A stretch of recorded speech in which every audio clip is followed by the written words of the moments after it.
Hello and welcome to the Gauntlet community, and this is part of our online play games, our schedules, and I call it Star Wars Saturdays. Every week, we play a living campaign set in the Star Wars universe. The timeline is around the movie Rogue One, as well as the Star Wars Rebels TV show. So the Empire's on the rise and ascendant. The rebellion is kind of getting things together, but not super powerful. And Jedi are extinct, right? That's the thing. There are no Jedi, although there's always Jedi because Star Wars and laser swords. This month, we have been playing Apocalypse World Second Edition, one of my favorite RPGs. And while there is a hack of Apocalypse World specifically for Star Wars called Star Wars World, which we've played previously in this series, this one's a little bit of a thought experiment. If we take Apocalypse World Second Edition, maybe change the names of some of the gear to fit within the Star Wars universe, how well will the game work? And so far, 2 games in, I think it's worked pretty well. A few things we've had to tilt our head just a little bit around the Force, but otherwise, everything else is coming along swimmingly. Now we're going to put it to the test because we have a new character who's going to be joining us for this session that's a little bit more of the weird. So we'll see how that goes. We have returning, we have Lowell. How are you doing, sir? I'm fine. And since we don't have lower third, just remind us what's the name of your character and just like a one sentence deal. Now we're blessed, the most awesomest droid repair person there is, and not a coward. Not at all, indeed. Steve, how are you? And give us a sentence Fine, or so on your. So I'm playing Mabra Tazas, a Togruta gunlugger, trying to get out of the business and kind of getting brought back in. That's right. You're so noir. You're Sand Noir. I love it. Tyler, how are you? Please give us a brief bio. Good morning.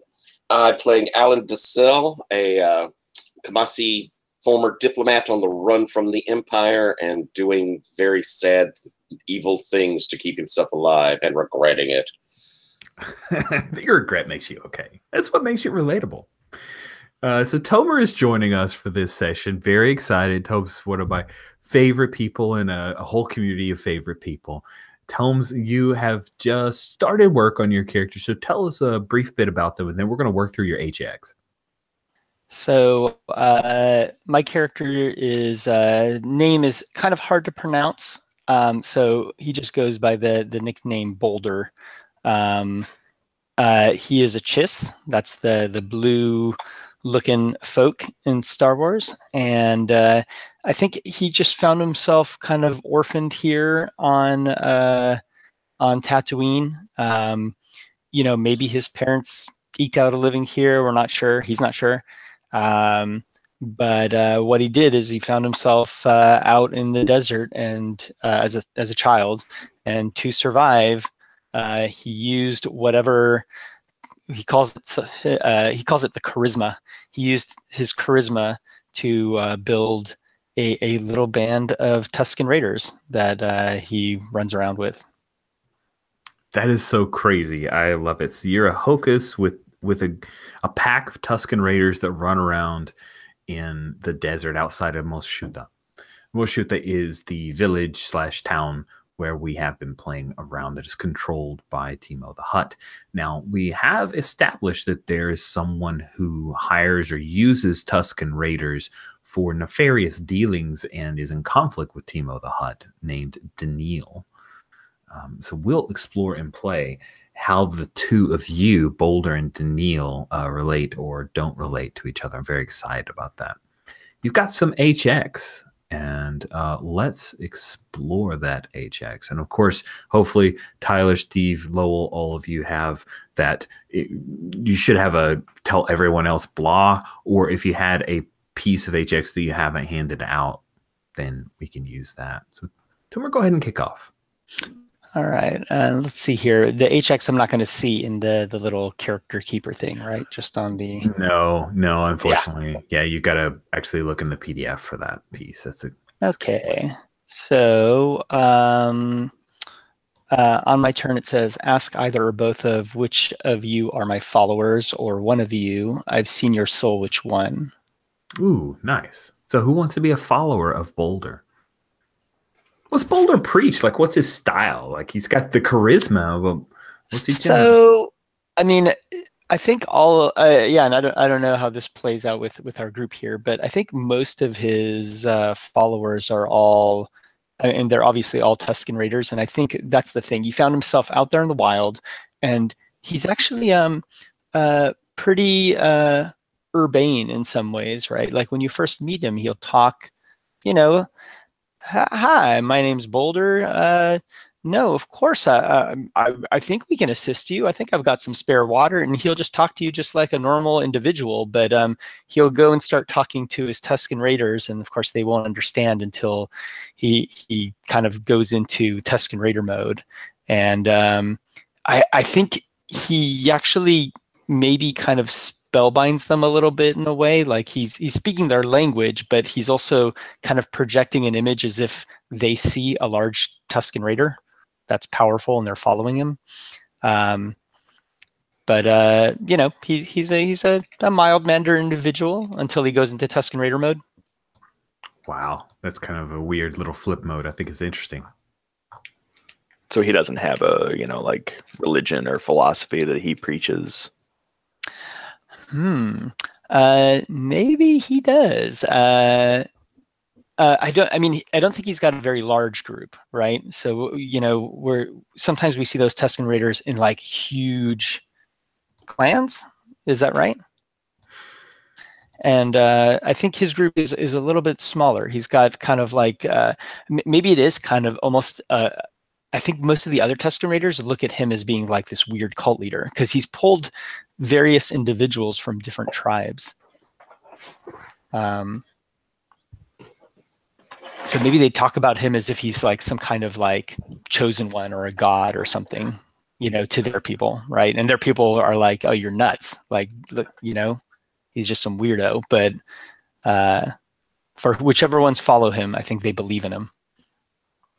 Interesting. And how long has he been with them? Like, was he raised by them? Kind of, yeah. I mean, I think he actually does know all of their. He's learned their customs and ways because he was kind of a young teen maybe when he was out there, and so over the years, the only people he spent most of his time with. Okay. So in a sense, he was raised by them, but at the same time, like at the exact same time, there was a duality where he's kind of, you know, convincing them that he's a friendly. So they're, you know, part of it is I think they're raising him, but he's probably rubbed off on them a little bit. Like they're no longer purely living by their traditions because they're just kind of mesmerized by him and hanging out with him. So cool. Probably most Tusken Raiders wouldn't see them as being like, you know, normally relatable folk. They've started to act odd in ways. So I'll take the follower thing because I was raised by droids out in the desert, so I have a certain degree of sympathy for that.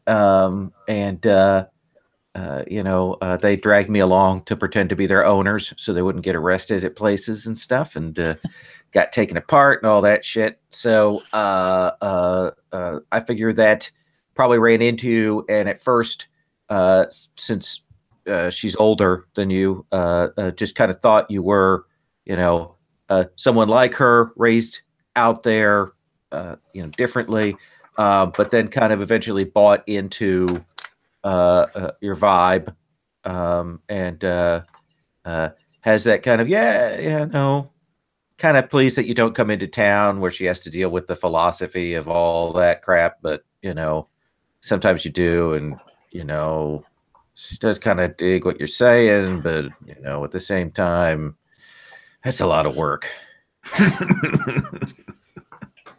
And this is Nauru, right? Nauru Bless. N-A-L-R-U. Yeah, I think Nauru, you know, in a sense, I think there's almost like Boulder looks at Nauru as as a fellow member of the Pantheon, right? I think. Oh, I like that. That when you say that shit, yeah. He probably talks that way too. He sees her as also like a leader of peoples, right? Sorry. I'm sorry. What was that? What was that? MC? What was that, MC? Just not at all related to saying that that was like a leader of peoples. That was not what that laughter came from. Droids are people. But I don't say that. They're like little p people, you know.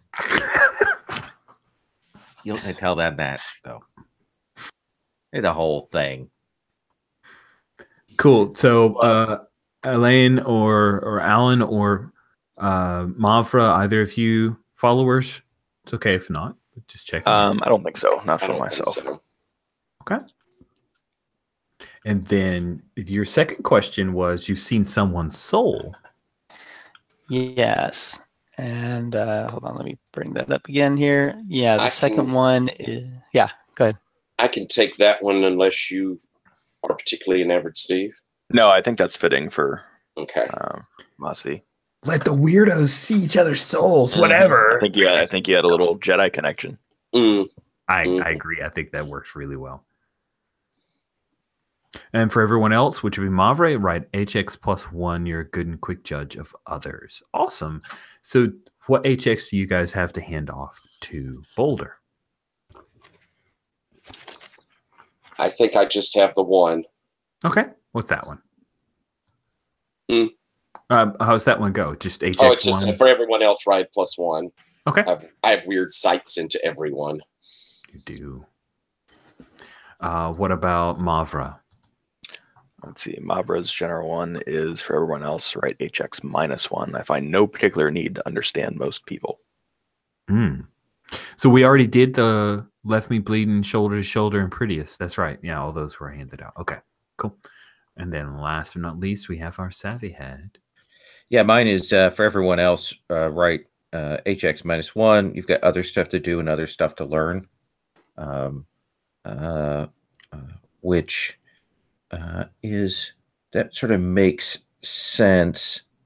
But Sutao was my which of you is the biggest potential problem? So slide that in for this. Yeah, can I do that since Sutao's not here and he is, and now this person arriving is actually the biggest potential problem. Sutao is he's not a big problem right now. He's passed out in a moving sandcrawler. I know those days. Yeah, but that was because of a bender. This is a totally different reason. All right, good. So we got all our HX worked out. I'll give you a moment or two, Tomer, to fill out the playbook moves, and I'm going to ask the group, first of all, does anyone want new highlights? We definitely have to highlight Boulder. Yes. All right. One person asks for it. Everybody gets it. Everyone We gets need to do new highlights. All right. So let's start off with Alan. Who knows you best? Who look on your sheet and see who you have the highest HX with, and tell that player to highlight one of your stats. Choose one at your whim.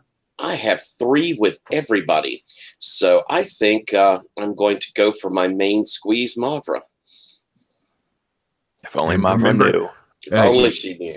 It used to be cool and weird. Yep. Let's see. Mother's heartbeat, deep breathing. I think you need to, tell Mavra how you feel. So I'm going to say hot. Alrighty. Never causes problems when a hot -1 is rolled. I think you also need to read a sitch or read people. So I'm going to highlight your sharp. Alrighty. Cool. Next, we have Mavra. Alan is my highest. What did you have highlighted before? I had hard and I think sharp. Okay. Those are easy ones. Let me hand hot back to you, I think. Hot all around. I love it. Let's go with weird. Let's see you be a little weird too. Okay. Nauru. It's Boulder now. And who had the high? Let's see. What was? Oh yeah, that's right. Because Boulder's he's the only one with positive, right? No, I got a one with Alan. It's a positive one, not a negative one.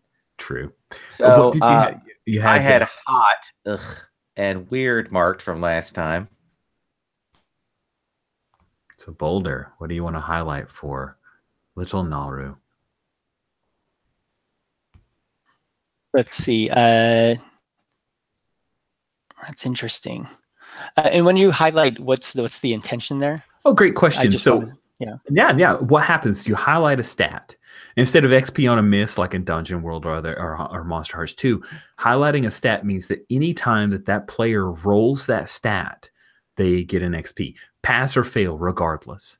One thing to keep in mind is sometimes there are moves that allow you to swap one stat for another in the basic moves, and it makes it harder for that person to roll the stat that they've swapped out. But I don't think that's the case for Nauru, right?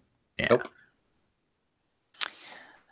Stat swaps are crappy moves. Yeah, I love them. And so most of the time when you do this, you're in like, what's the intention?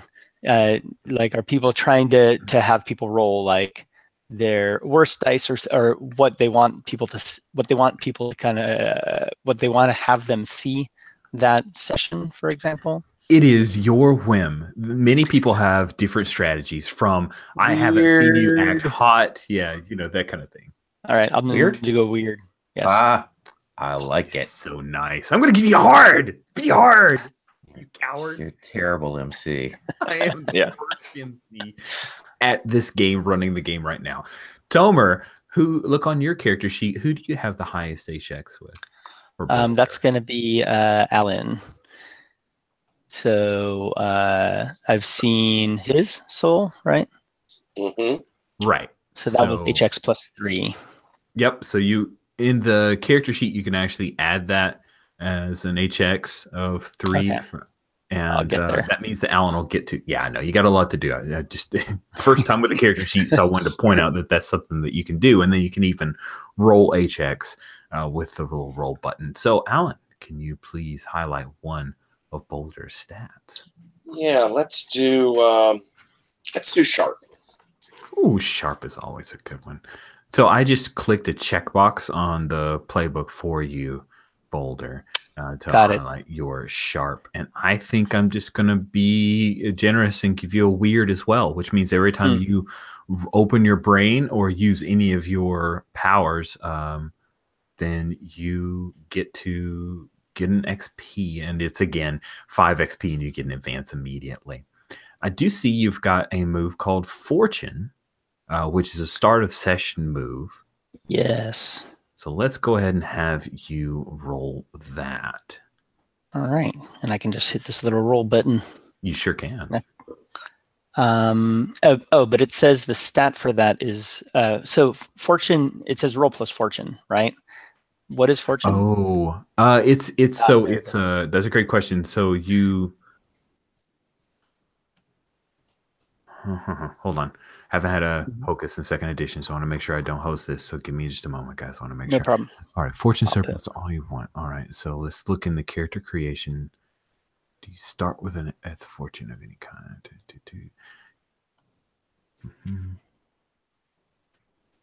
Okay, so you have 20 followers, fanatical. You start with Fortune +1 default.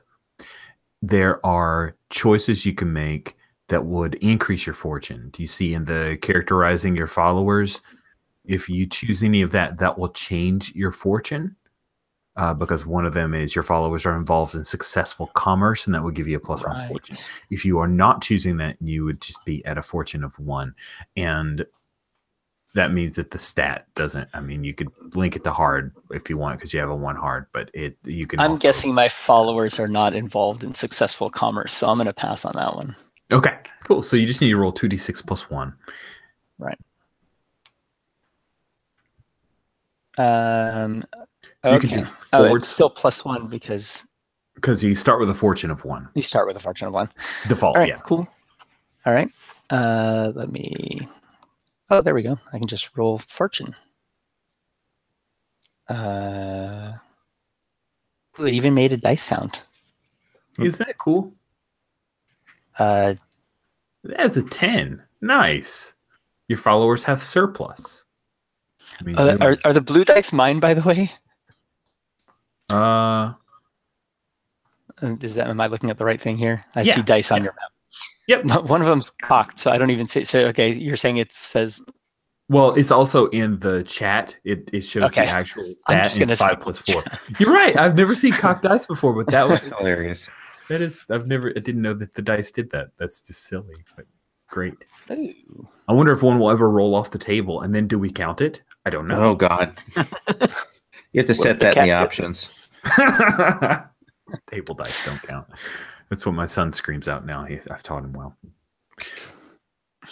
We're going to pick up. Oh, sorry. I was going to say, so on a 10 plus, it says your followers have surplus. Am I reading this right? Yes. Yeah, you guys start with 1 surplus, and because it's first session for you, I'm not going to force you to pay 1 barter to upkeep your lifestyle, so you're in good. Like, we'll figure out when we come and catch up with you where you're at. And I'm going to give you a few minutes to finish adding moves and the like, and I'm going to jump over with some other folks. Cool? Yes. So we open up with start a session move. Oh, thank you. Thank you. Start of session move. We open up with a start of session move for our savvy head. No, don't apologize. This is why we play together. Oh, by the way, do you guys mind if Pavel joins and just listens in? Because evidently I don't know if he's mobile or what, but he just messaged me and asked. Sure. Okay. That's an 11. An 11 is pretty darn good. Cool. So that is your bone feel, correct? That's correct. So on a 10 plus, you hold 1 plus 1, which means you gain a +1 forward right now that you use on your very first roll. And anytime either you or I can spend your hold to have you already somewhere important, which is kind of awesome. All right. And that actually gives me enough to buy in advance. Do it. That's so cool. I am going to take a gang for security. I want a bunch of droids. You want a bunch of droids. I want a bunch of droids who are essentially I'll look at the gang stuff, but I think that's what I'm going to have is a bunch of rough and tumble droids, like a BB-88 with a knife, pulls out, nice. Flips it around like a ballad song. Stabs at your heels. That sounds amazing. Okay, cool. So Naru has just bought a gang. Wow, that changes the game in delightful ways. But a gang of droids. That's so great. They all snap their fingers too. Doesn't sound right though. No. Clang. Clang. Oh man, like I want to make that sound just to see what it sounds like. But I'm not gonna do that. We're gonna pick up last piece. Holy shit, it's like almost 10, and we're actually going to game at some point. Lifestyle. Enough time has, I'm gonna do it. We got 4 sessions, so I'm hitting all the moves. Other than Boulder, everyone has to make the decision of, are you going to spend to upkeep your lifestyle?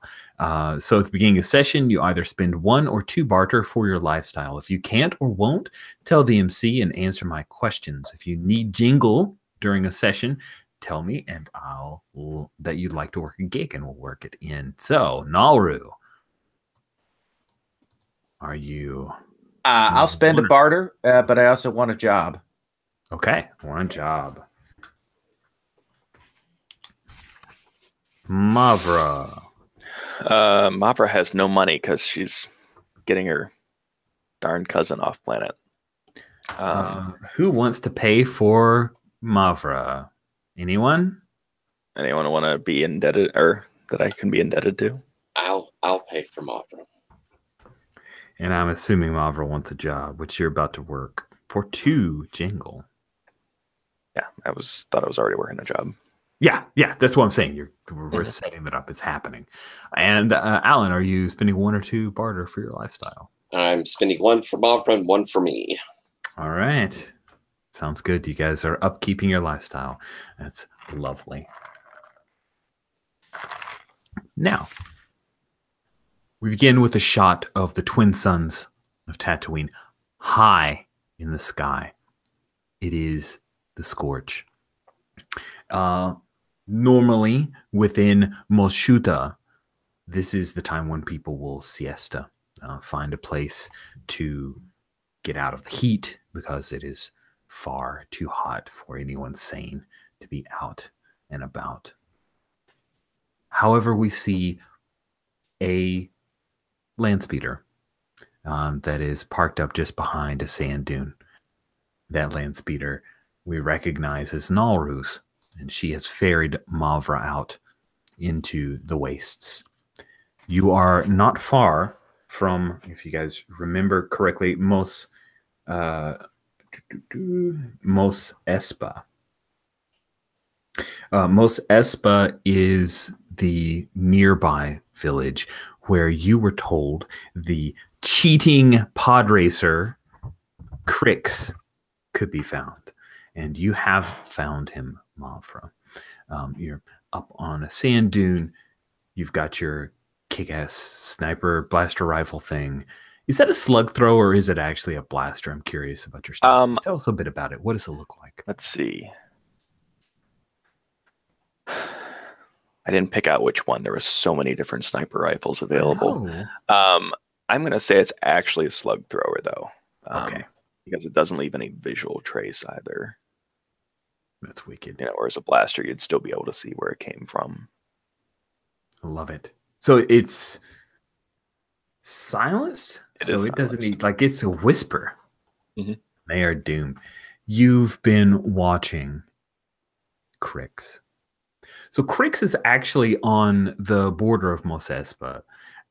So Mos Espa itself, you can see that it's up on a little bit of a plateau, not nearly as high as Moshuta, but wider, broader. It's a larger population, maybe a third more than Moshuta, and he is located in there. You can see there's 3 like the igloo types, except it's not made of ice, but 3 rounded huts. And he has his pod racer that is sitting out in the sun. As you have watched for a while, Crix is human. He is very red from the sun. It's just a person who has lived out in the sun and the scorch for a long time. And he doesn't even wear goggles. He just seems to function well enough in the desert. He's been working and assisted by his I have 3 identical looking note cards, so I was looking at the wrong one. You see that he's assisted by his mechanic, Feline woman, and the 2 of them seem to be, they work well in concert. They're rebuilding the engine for his particular pod racer. Now, reminder, pod racers, like most of them are just a pair of gigantic jet engines with tether, sometimes 4, but this one is a twin engine pod racer, and there's kind of a coach or a cockpit type area, and then the jet engines will just pull it at insane speeds as it heads into the pod race. They're rebuilding one of the 2 engines, and the third person that you've just noticed, Mavra, they haven't been out here working with the Feline. The Feline, by the way, she is covered nearly head to toe, trying to stay out of the heat, and she also has those cool like Eskimo slit glasses, so it's like the white, it's like a white plastic, but then there's just these little slits that she can look out of to help against some of the blindness of the sun on the sand. And she's the Feline. They are the slightly green-skinned humanoid creatures that are considered beautiful by many races, and often are also, there's a lot of the Feline you see out are of royal blood, but There are so many houses of Feline that everyone's a little bit royal. And so you've been watching the two of them work together, just waiting for your shot. And that's when you see a 8-foot tall, white furred creature steps out of one of the huts, and he has a long, thin noodle nose, almost like a proboscis. It is a Talz, and they imagine a abominable snowman-sized creature, except they have these kind, gentle eyes that is a little off-putting in compared to their huge claws and gigantic frame. And it lumbers out. You see that it's wearing like this little backpack that's got a long, thin strap that kind of comes and cuts into its fur a little bit. It's not tight. It just, it's a long, thin pair of thong straps that hold the backpack, and it lumbers over towards the two of them. But you think you could probably pull off a shot. What do you do? Well, first I want to see what I should concern myself with here. I know I don't want to kill him if necessary, or if possible. Okay. That's not what I was set out to do. I was set out to stop him from racing. And I know taking out his, pod might not be enough, so I do need to injure him. But I want to see what I need to be concerned with. Cool. Why don't you read a situation?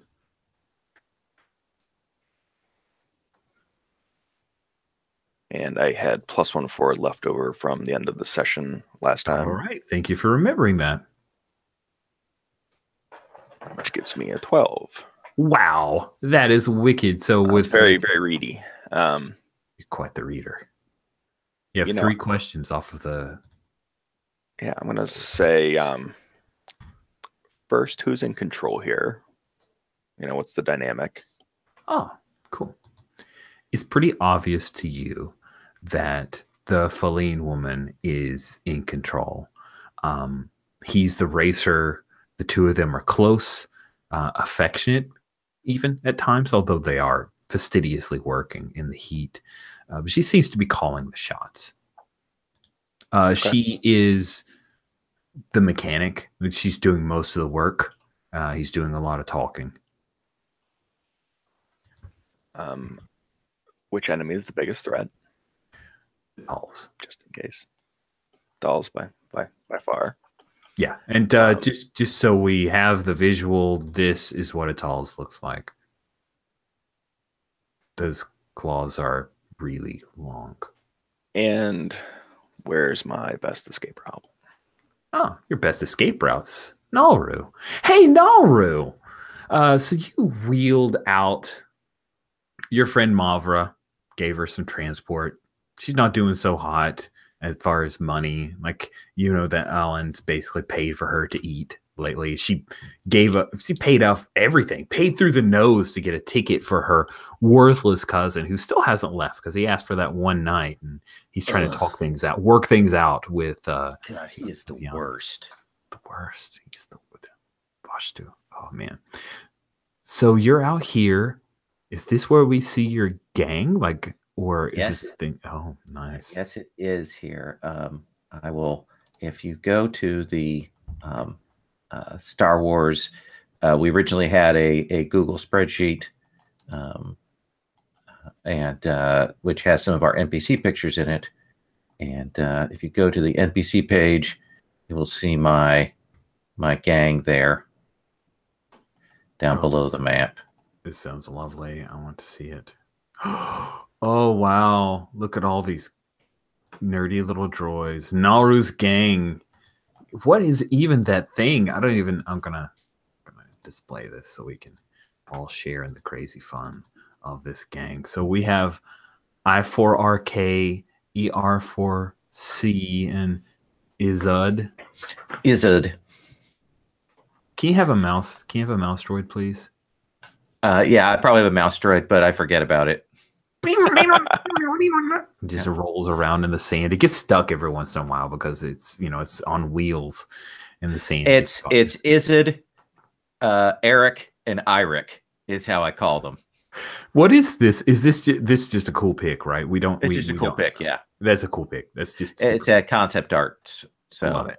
I love it. That's awesome. That is wicked. The little Izid thing. So he just zips along, rolls around. That thing rotates around his little head.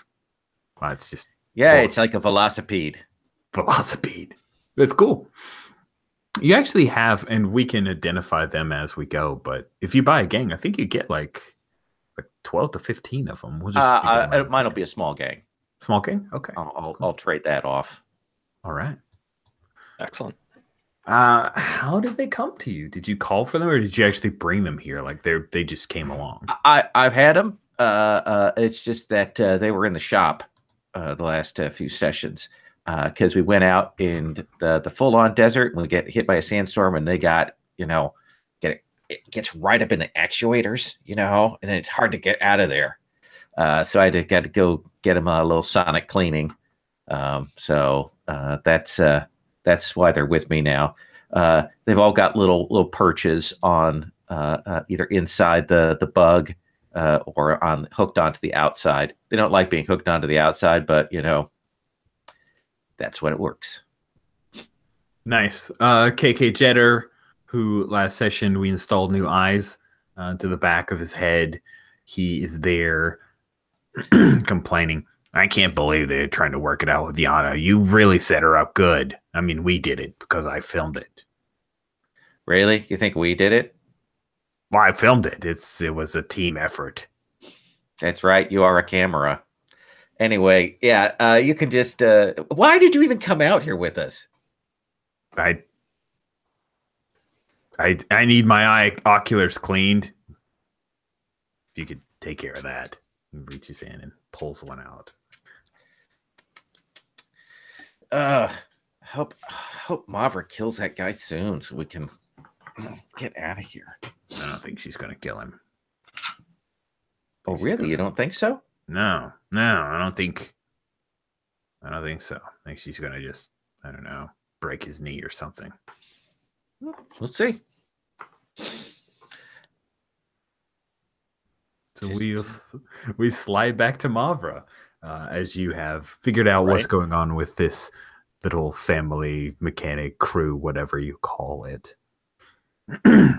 I'm going to take a shot. Nice. I think I want to hit maybe like his right shoulder. I want to take his ability to race away from him. Okay. But I don't necessarily want to then. I mean, if you wanted to I'm conceivably still going to do 3 harm with the rifle, but yeah, that's what I'm saying. If you wanted to sucker him, then you can definitely just shoot your 3 harm. Yeah, I think in this case, it's not like he even knows I'm coming. No, but if you want to actually be precise and seize by force, then you can do that as well. And that sounds like what you're doing. You're trying to be precise. Yeah, because 3 harm would kill him, wouldn't it? Yeah, pretty much. Most cases. I will seize then. I do want to. Cool. So seize something by force, exchange harm. You can't do harm to you, but first you have to roll hard. Yeah, let's see how accurate I am.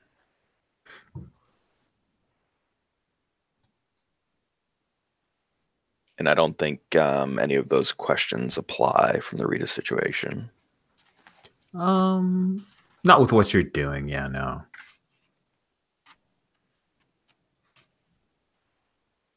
Okay, so partial success.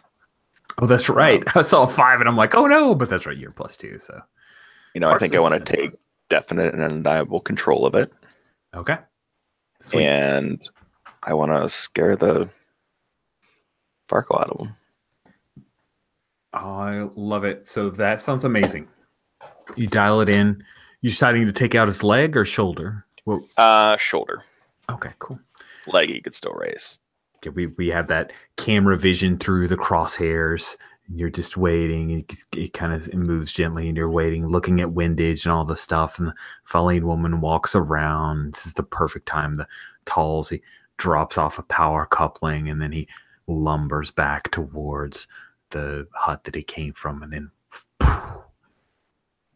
and she doesn't even react to the shot, right? Neither of them react to the shot, but we see that the kind of blood spatter out of the back of his shoulder, and he twists a bit and falls against the carapace, the main housing of the cockpit area, and starts to slide down. This blood that already coming out of him, out of his shoulder, and she runs over and looks down, and then she looks up. The Feline woman looks up, and you see her drawing a blaster, and she says something. You're too far away to hear exactly what she says, and the tall starts coming out. What do you do? Now it's time to leave. Back up from my position where I was sniping from. Cool. I assume, Naru and his bus is just over the ridge, just over the hill. And I come walking down, like, time to leave before they start coming. 56 bottles of milk on the wall. 56 bottles. Oh, okay. Naru. All right. Yeah. Now. What? Okay. Yeah. Okay. Shh. Turn on the power. We'll drive away. I imagine your vehicle's not quiet. What? I can't hear you. You hear some beeps and whirs from Izod. Is it Izod or Izod? How do you say it? Is it? I think we call him Izod. Izod. So Izod beeps and whirs a bit. He is you speak droid. Oh, of course. There's something incoming. Then we drive faster. Cool. You did take out their pod racer, right? So they couldn't follow us in something that's much, much faster than our vehicle? Not my job.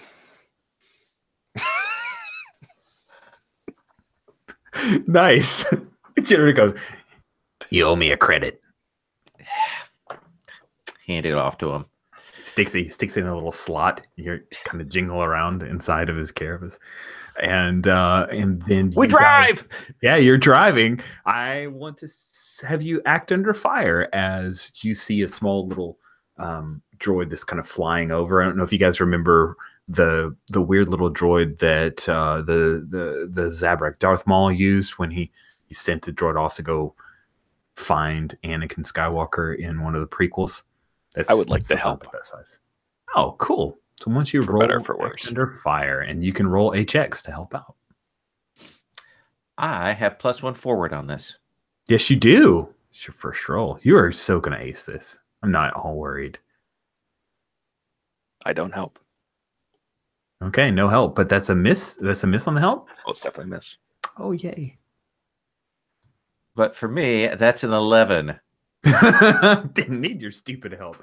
Awesome. So I assume he's getting a bead, and the thing is like doing the jerking thing, so he can't at all aim. Yeah, there's no way to take out this droid, and while you are able to head down, you're going to head towards Beggar's Canyon, and zoom out that way. And you're rather sure that droid, while it caught sight of you, the probe droid caught sight of you, and is probably broadcast back, that you're pretty sure that you're able to get enough of a lead to where this pod racer isn't going to be immediately on you. So you guys are headed towards Beggar King. I imagine it's shaking quite a bit, right? Your lands, everything, and Jitter's holding things down. He grabs a little gun and he bolts a crate to the side of the interior wall there. And we will cut away from the two of you racing down Beggar's Canyon, trying to escape from the Feline woman and the Talls. And we will pick up. Actually, I'd like to take a quick bio break personally. I drink a lot of tea and a whole thing of water. So we're going to take 3 to 5 minutes. So just a quick literal bio break, and we'll pick up with Tyler's character.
best part is my daughter's playing with her little cousin, and I got a bunch of Legos at a thrift store a day or two ago.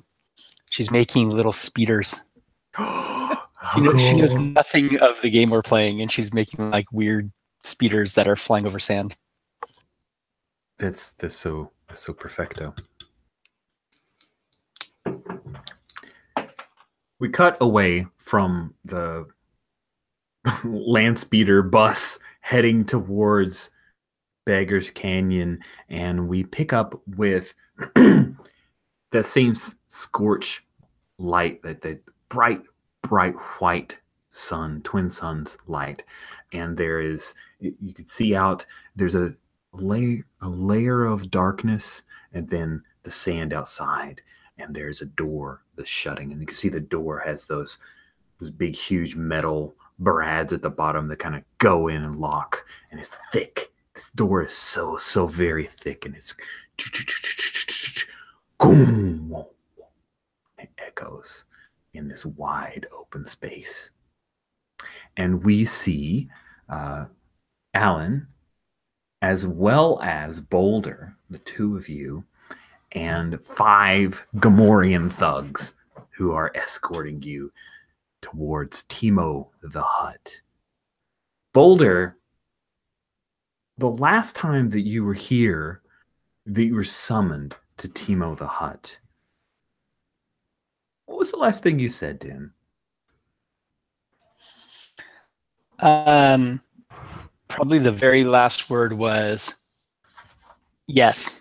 Like, yes, I would do it. Cool. Good to know.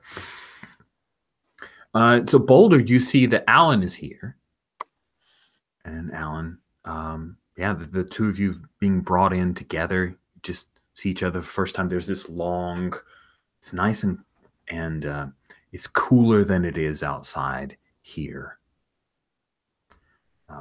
Enough shade to where even though the air is a little sticky because it's not moving very well, like there's no air conditioning, it's not nearly as oppressive as outside. Alan, you've been summoned by Timo the Hutt. Did a few Gamorreans show up at your doorstep, or did you just receive communications and come of your own volition? Since those imply very different things, I'd love for it to be more of a message I was sent. If that would make me happy. I'm probably pretty nervous since I've heard stormtroopers have landed into the town, and that makes me very nervous. Indeed. I'd like to say that up until this point, I'm probably wearing like the Tusken Raider outfit, right? I've just still got the hat on and the visor and all that stuff. So I probably don't even look like who knows what I am, right? I just look like a Tusken Raider. Awesome. Are any of your followers with you, or did you ask them to stay outside? I think there's one. So Tigur is one of the larger ones, and I pretty much he kind of follows me everywhere. I don't even talk to him; he just follows me everywhere. Cool. So we have Tigur. He's got the normal pair of bandolier, bright brown, and the cool metal goggles. They have taken away his long rifle, but he uses the club like it's a walking stick. And the Gamorreans are just smart enough to fall for it, because Gamorreans. And so Burke is the Gamorrean is currently, he's staying behind you with his axe, and he's tapped your back one too many times, and that is when Tigur turns and just stares down at him, because he's bigger, right? So Gamorreans are like 5.5 feet tall, so he just stares down at the Gamorrean, and Burke just looks up. It's a little tense moment. What do you do? I probably what I'm going to do is tell him to stand down. But the way I do it is, I go. I also have, let's say, a walking stick, a smaller version, right? So we're both kind of in tandem doing that, right? And I probably turn and I go, "Hur, hur, hur," and I push my stick against him. You know, he's like staring down at the guy, but I kind of like put him in his place, right? And kind of like hit him on the side. You know, like this is the way we communicate certain things, right? So I kind of hit him on the side of his shoulder, and he probably, you know, kind of cowers a little bit from me, but he's still going to give a dirty look back to the Gamorrean, and he'll just follow and kind of let go. Nice. He averts his eyes from looking directly at you. He doesn't challenge, but yeah, he definitely does not like Burke, the Gamorrean. So Yep. and the pair of you walk with the kind of the long shot of you heading down this huge hallway, this like space opera big for no apparent reason. Really poor architecture, but looks dope as fuck. And then you come in, you head through a couple of kind of other rooms with the huge thick doors. Someone invading force here would take them a long time to break into Teemo's palace. He is far more concerned with security than most anyone else in Mos Shuta. You come into his palace room, and there he is on a gravity planking, like a little floating slab, and he has the customary huge hookah is going on. He's got the large bowl of little semi-intelligent aquatic creatures that he will eat from time to time. Teemo likes to surround himself with pretty people, and so he has a pair of attractive Togruta. In fact, as you would know, Alan, and maybe you're aware of it, Boulder, that during his time working, Voshta occasionally would be eye candy for Teemo the Hutt. He liked Voshta. He gagged him, but otherwise, he was pretty to look at. As you guys come in here, you see that there is a Rhodian, obviously a bounty hunter. Just from the look of him, it's got the kind of blue duster going on and a huge looking modified blaster rifle. There's a group that's playing some live music here to entertain during the siesta. And Teemo also, you notice, has a pair of Gamorreans that have set a weequay. And so the weequay of dusky skin, like really like brownish skin, thick skin that is, they all look very, very similar to each other. It's a humanoid race. They are also sand dwellers. They are not friends with Tusken Raiders. The sand people do not like weequay. Weequay do not like sand people, at least around this area. You know, it's a whole galaxy. There could be like married couples of them on other planets. This is what you know here. And so this weequay has binders on, looks to have been beaten quite a bit, and has been forced to his knees, stripped to the waist, and he looks beaten. He looks very, very tired. And the two of you come in, and Teemo the Hutt, of course, will be the first to address you. Oh. Alan. Boulder. Welcome. Thank you, great Teemo. I think there's this moment where Tugor looks over at what did you call them? The Weequay. And you know, he starts getting kind of riled up, and I have to again put him in his place, and you know, I turn and slap him on the body again with my stick, and I turn back to Teemo, and I say, I actually pull my helmet off at that point, you know, like the Tusken, you know, it's almost like a little helmet that I wear that looks like a Tusken Raider thing, and awesome. And now we see, you know, me, Boulder, and I turn and I say, Teemo, I apologize for my rude compatriot here, but thank you for your welcome. Wood. Oh, and just because I can actually Google things and look up pictures, let me show you what a weequay looks like. That's what a weequay looks like. So got that crazy kind of head tails coming off the back and almost Klingon-y looking type deal. And then this is what Teemo looks like. Oh, open image, another tab.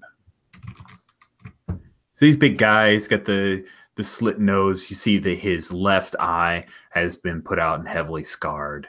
He does not. And he is not aiming a gun at you. But he does have the cool hookah pipe going on. He says, Boulder, we are friends. We are friends. As long as he does not cause trouble, cost me a Gamorrean, no worry. I have a thing to show you. You will not like it, Boulder. And yeah, he just kind of like harumphs once or twice.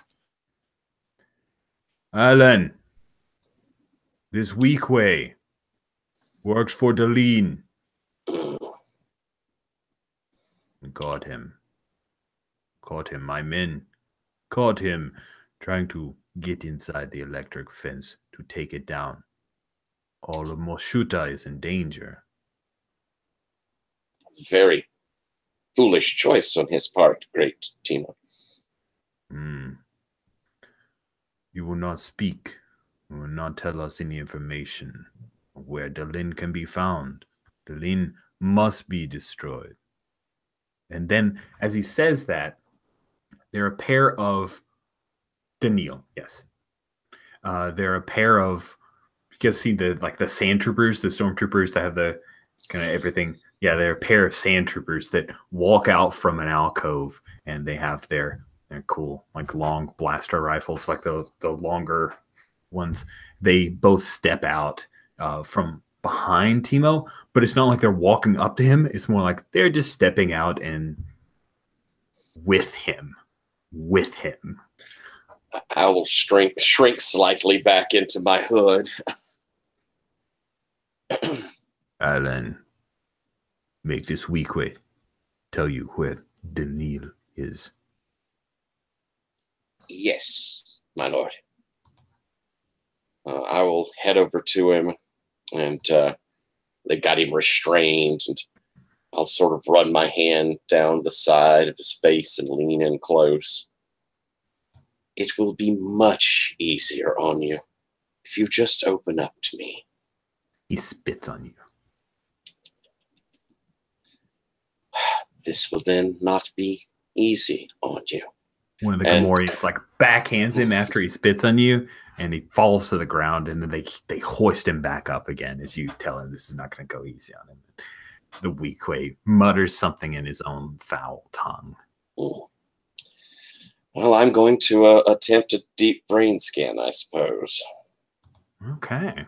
Well, in order to do a deep brain scan, you need to roll plus weird.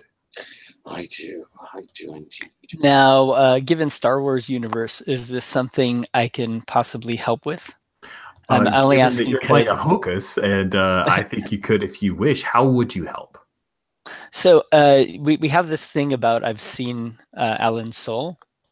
Yes. And I think maybe we can work it as almost like, we're both sensitive to some forcey power, whatever things. So I've kind of known, I can feel his him projecting his powers. I also chose a thing off the playbook. What did you call it here? With your groups. Where is it here? My followers are actually are a sort of powerful psychic antenna, right? I don't know how that plays in. So, I think almost we can see maybe Tugor kind of like walk up behind the weak way and maybe I'm using him to kind of also like channel, the powers through and just kind of, I think, reinforce whatever Alan is doing. That's cool. That sounds cool. All right, so go ahead and roll your HX. That works for me. That's a really cool. All right, let's see here. Oops. Oh, hello. Ooh, computer just did a little hiccup. Okay. HX is +3. I'm gonna roll my weird because it's +3 because I don't. Oh no, there's the HX roll. Okay. Done. Sweet. Oh, that appears to be a failing fail. Well, +3 though, right? Oh shoot! Dang it! You guys and your pluses. Yeah, I see sorry. Dyson get excited. And, So that comes out in an 8. yes, an 8. So that means that you're involved, but you give a +1. Alrighty. Oh, that will not make it. That is a 3. Oh my goodness gracious! That is so terrible. I just love it. All right, so I'm not getting to start off with getting into his brain. So I'm going to, that was my hope to get a little leverage on him, but instead I suppose I'm just going to have to, would it be manipulate trying to get them out? Oh, I'm sorry, but see, when you fail, I get a move. Oh, of course, yes. Yeah. Sorry, not sorry. Canadian sorry. I'm on a podcast with a Canadian, so I get to do Canadian sorries now. It's in their bylaws. It's crazy. So yeah, you attempt, and I just want to double check. Deep brain scan. There's no defined for failure. It's just, yeah, it's not on a miss. You inflict 1 harm AP upon your subject to no benefit. Oh. Yeah. So what does it look like when you cause this guy to hurt? Okay. I imagine that we see his eyes go wide and he begins to, let out this sort of keening of pain as I'm open your mind to me. And as I strain harder and harder, we see the, silverish sort of fluid coming from his ears as I'm pressing in at him. It doesn't help that I'm helping amplify that. That is wicked. So yeah, you reach, you push into his mind, and you feel the gentle arms. I don't know if it's gentle. You feel the presence of Boulder as he wraps around you and squeezes as well. This thing, the weak way, lets out like this gurgling sound. And then after the silvery blood comes out of his ear, he collapses to the floor, and there's a gasp, and the 2 stormtroopers look at each other, and Timo says, "What did you find?" Does he look dead? No, he's not dead. Oh, good.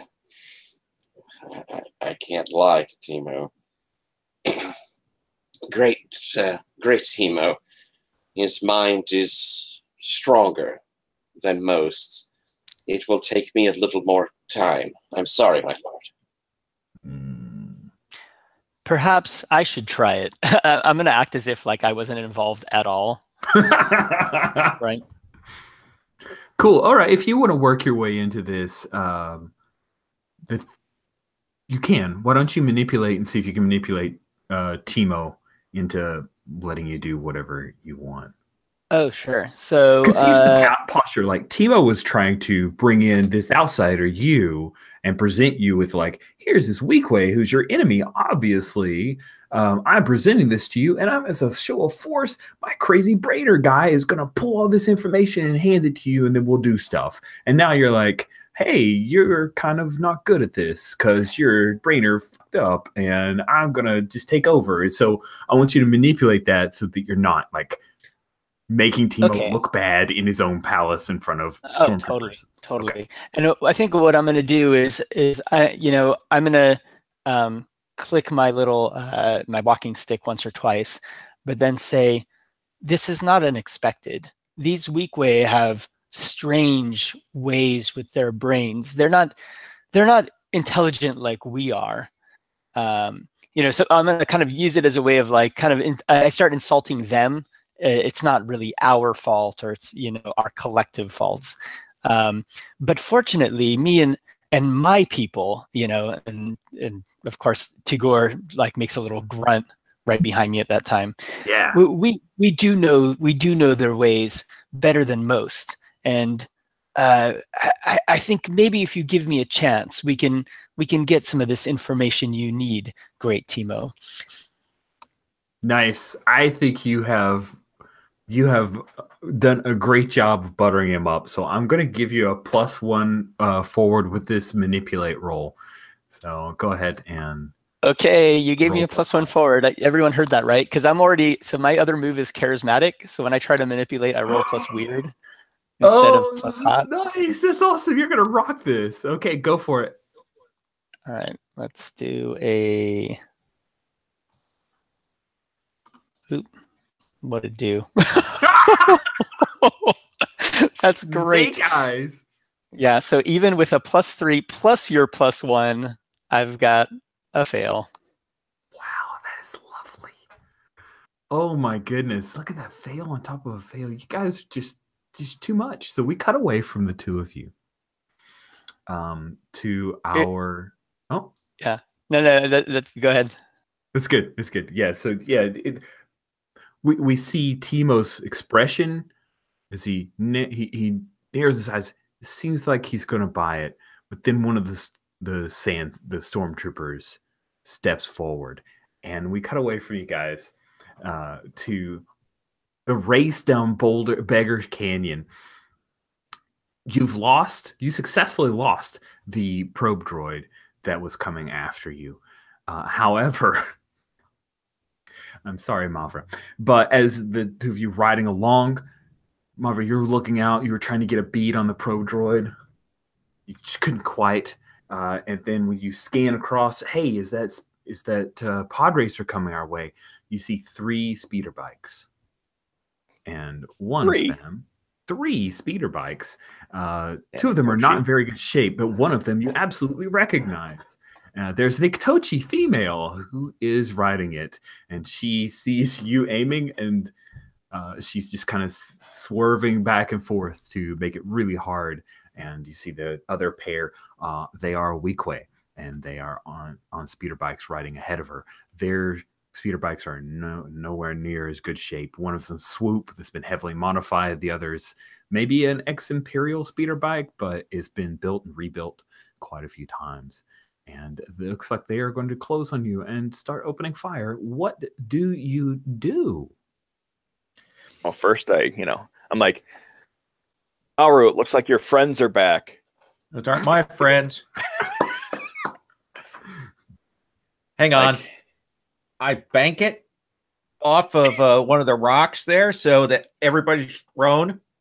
Use the bounce of the momentum, and I turn it towards them, punch it, and I go straight at that lead swoop bike. Holy crap, that's insane. You should probably shoot her, I say. Like if you'd keep this dang thing still, I would. Sweet. And so you Picking do that myself up crazy on the floor. maneuver, like you bounce against in Beggar's King, you bounce against a piece of boulder. Not I squash a womp rat. Squash a womp rat. Turn around. There's like one crate that falls off, and a bunch of parts and sprockets fall out. And then as you zoom on, we have the long shot, and you can see the speeder speeding way towards the speeder bikes. And then the little mouse droid, it's like he's been left behind. Here's the advantage that I have: is this woman's new to the planet, right?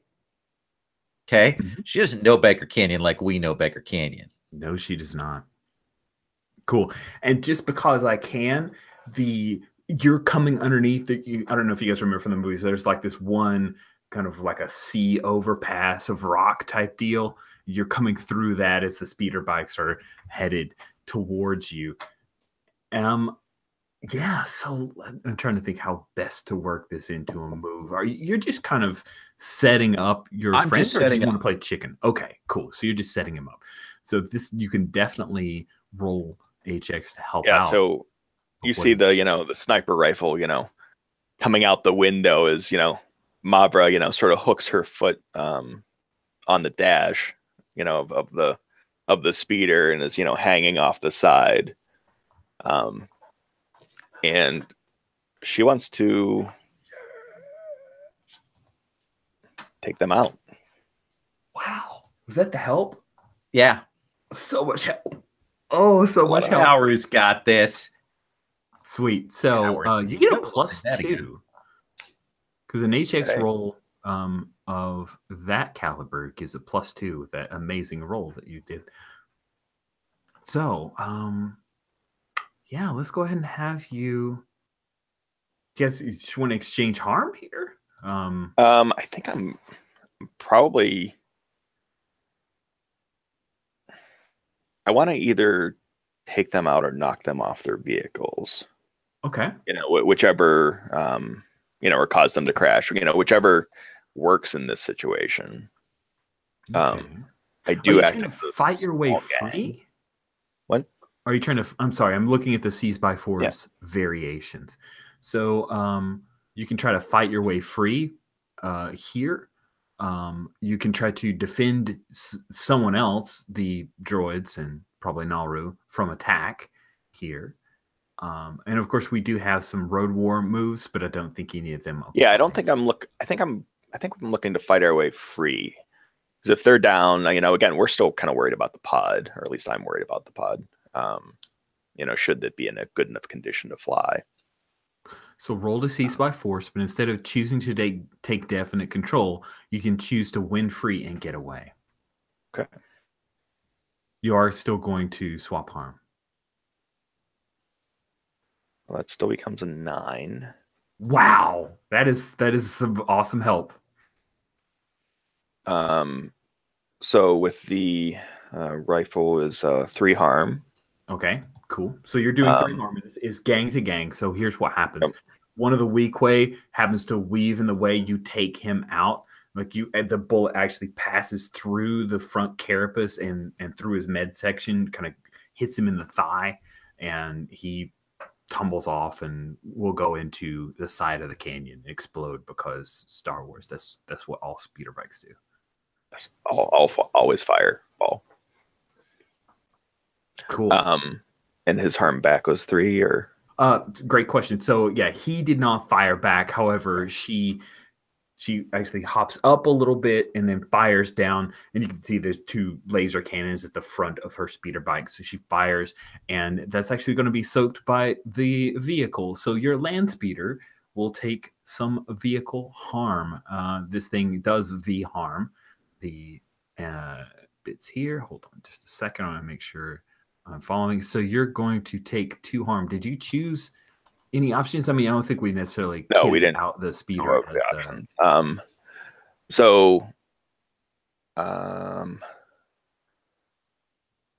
see. I only had 2, so I would say suffer little, and then what was the variation? Cool. So suffer little, then it would just be 1. Win free. Get away. Okay, cool. So she pops up, fires down onto the speeder, and hits the front hood. Pop, pop, pop, and it's not super pretty, right? But you take 1 harm to the vehicle, so it's going to be smoking quite a bit as you zoom past them. Both of the speeder bikes break, and then they're going to swing around and try to give chase. But if you will act under fire, you've won your way free of them, but now you're going to have to try to, I'm sorry, you want to outdistance another vehicle. Roll plus cool, modified by the vehicle's relative speeds. You're doing this at a -1, but because of the option chosen by your gunlugger friend, I'll give you a +1 forward on this. Is there a V harm roll? That is a great question. We should do a V harm roll. Let's do a V harm roll. I've never done a V harm roll before. That's Neither have I. awesome. So I roll with a +1 is what I'm rolling? Yes. Okay, then I'll just roll my sharp. Okay.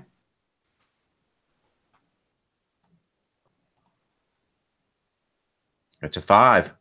Nice. Okay. So 6. that's exactly what you want. On a miss, you swerve but recover without disadvantage. The harm. Sorry. And now I'm going to act under fire. Yes, you are. Because you're trying to outdistance another vehicle. So you roll with That's cool. an 8. That is an 8. Awesome. On a 7 to 9, you can choose 1. You outdistance them and break away, but your vehicle suffers 1 harm AP from the strain. You don't escape them, but you can go to ground in a place you choose. They overtake you, but their vehicle suffers 1 harm AP from the strain. I think because we've already taken some harm, and because I know that she doesn't know the area, I am going to go to ground, essentially in a Jawa bolt hole. Oh, really? Yeah, like I know the Jawas, they trade with me. We're all good, and so I'm going to go to one of those places where they kind of cache, hide out, and essentially go to ground there. Sweet. So you're gonna turn the speeder. You duck into a Saluk clan bolt hole. This is the Jawa clan from the It's South those Stand. fuckers, but they don't hate me. They didn't see me do anything. They didn't see Malra do anything. It's all good. It's all good. It was all that goofy Sith wannabe's fault. So Oh, Sith. Cool. So yeah, you zip down in there, and while you weren't able to lose them, they zoom back around. You can hear the speeder bikes as they're trying to figure out what to do next, right? Because this is a dank cave area. Not dank, right? Because that would mean it was watery. super dry, probably cold. And it smells. Like, what is this, a bantha lair? Nice. So yeah, you guys duck down in there, and do you want to kind of set up for whenever they come in and fire upon them? Do you want to try to find some hiding place? You want to try to wind your way and see if this bolt hole has another way out? What do you want to do? Oh, that's always the thing in Star Wars where we try to fly through to find the exit. So I think I have to go at because that's in genre. Okay, that sounds amazing. I love that. I think you need to deal with bad terrain. Ooh, what do I roll for that? Oh, okay. So when you have to deal with bad terrain, you roll plus cool plus your vehicle's handling. Do you think your vehicle? We may need to stat out this speeder at this point. I know the options. It's a standard vehicle, and the two things that I took for it are booby traps and machining tools. So there's no like. We'll say the handling's plus 0 then. Yeah. So I'm gonna roll cool. It's gonna be awesome. Here's what happens. Can I help spot? Yeah. Ooh. Please. Yeah, with my HX of 0. All right. Okay. Still +1. +1. Okay. So I'm gonna add that +1 forward into my roll. 7. Whoa! You guys are just squeaking by. Thanks for that spot. Yep. Okay, you're right. That is a cavern that dead ends. Okay, so you get an option on a 7 to 9. I'll drop it into the chat for this. And sorry for the FI becoming a weird questioning mark. You slow down and pick your way forward. You push too hard and your vehicle suffers harm as established. We'll say that it's 1 harm AP. Or you ditch out and go back to find you ditch out and go back or try to find another way. Slow down and pick our way forward. Gets dangerous through here. It's all dark, and now we have to slow down like we're inside of a beast or something. We've got just the lights illuminating it. We hear weird sounds echoing off. Probably some things fly over. I'm like, how do you know we had those? Nice. So we see as we look upon from the outside looking towards the speeder, we see several droid eyes like lit in the darkness along with the headlamp from the speeder itself, except it's kind of all broken out in pieces, and so it just throws out this weird light that isn't clear per se. And we'll cut away from you guys as you're picking your way through this little bolt hole from the Suluk Jawa clan. And we come back to the stormtrooper, the sand trooper. I'm just going to go with sand trooper. I think we all accept it. Sand trooper steps out, and he says, Timo, unfortunately, your methods are ineffective. We're arresting the prisoner, and we will take care of this for you. And they walks over, and he picks up the Weequay by the binders and yanks him forward, and he groans a little bit with the pain, and the stormtrooper starts to drag him off, drops him in front of a couple of Gamorreans, take him to the transport outside. Sand Trooper turns to the two of you. You two will come with us. What do you do?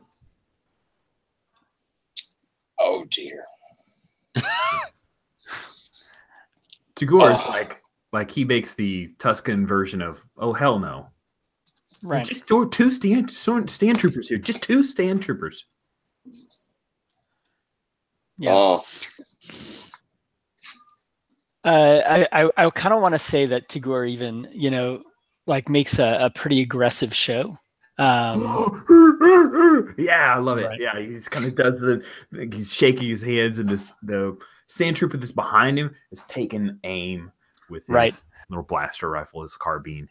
And I think I'm just gonna walk up to just in front of that sand trooper and actually put my hand out, like not actually touch him, but put my hand in front of the blaster, right?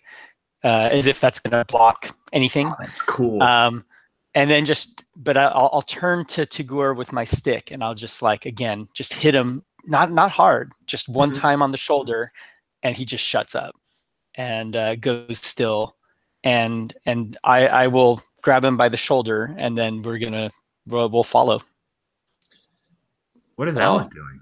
Yeah, I'm looking over at Timo. What's his reaction to this? Timo's he's a Hutt, right? But evidently these two sand troopers, that a bunch of them have landed. So he just is going to let this slide. Yeah. He takes a puff on the hookah. You see he looks over and he whispers something, which is hard for a Hutt to whisper. He just, says that to one of his male Togruta, and the Togruta nods and he'll skulk away. I don't know if it's worth trying to get this information out to prove that Timo could do it, or if it's better to just go with them. I know I really don't want to go with them, though. No, you probably don't.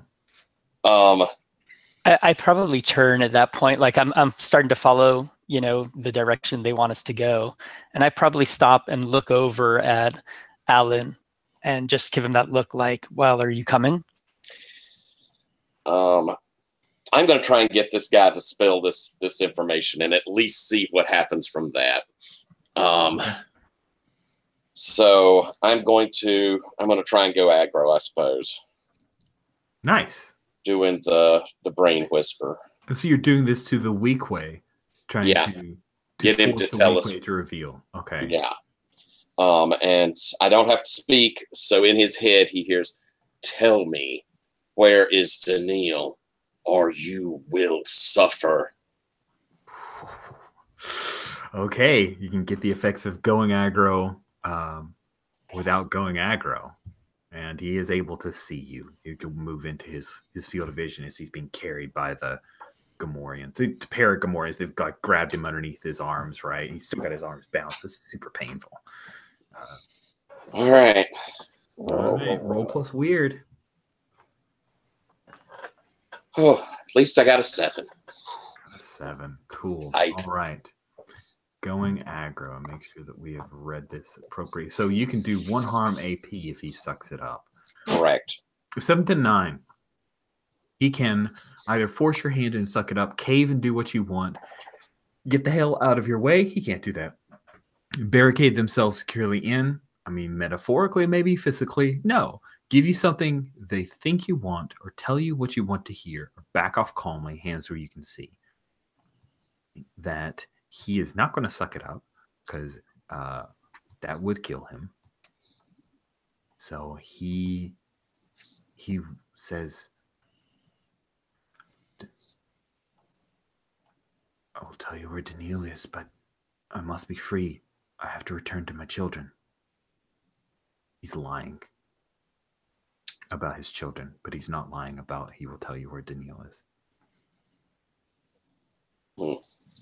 You hear this. He says it aloud, but it's in a language that you can understand if you want. You don't think these stormtroopers understand it, though. Up to you if you understand Weequay, Boulder. "Great Timo. He has told me how to find Daniil. He will lead me there. But obviously, I cannot follow him if he's taken by these gentlemen. Timo sits back, pleased.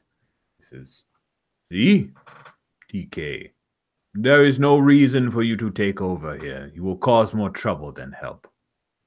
Earn your credits and do as I say." Ho, ho, ho, ho, ho. Ellen has gotten what we need. And then a stormtrooper says, well, the Kamasi better produce results. We are supposed to clear this sector, and these sand people are a problem. He looks right at you when he says these sand people are a problem, by the way, Boulder. Right. Do I know what he's talking about as well, as far as the sector they're trying to clear, all this other kind of crap? No. Like, you, as far as you knew, there weren't really many Imperials dealing with you. There hasn't been any stormtrooper presence. Right.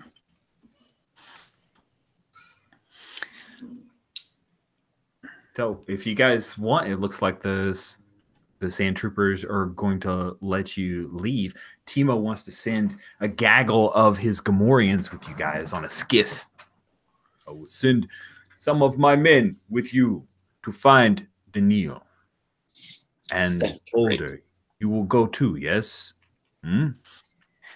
What is Daniil to me? I don't know. What is Daniil to you? Daniil wants to take down Timo. They have a personal grudge. He's a Deveronian. He works with the Tusken Raiders.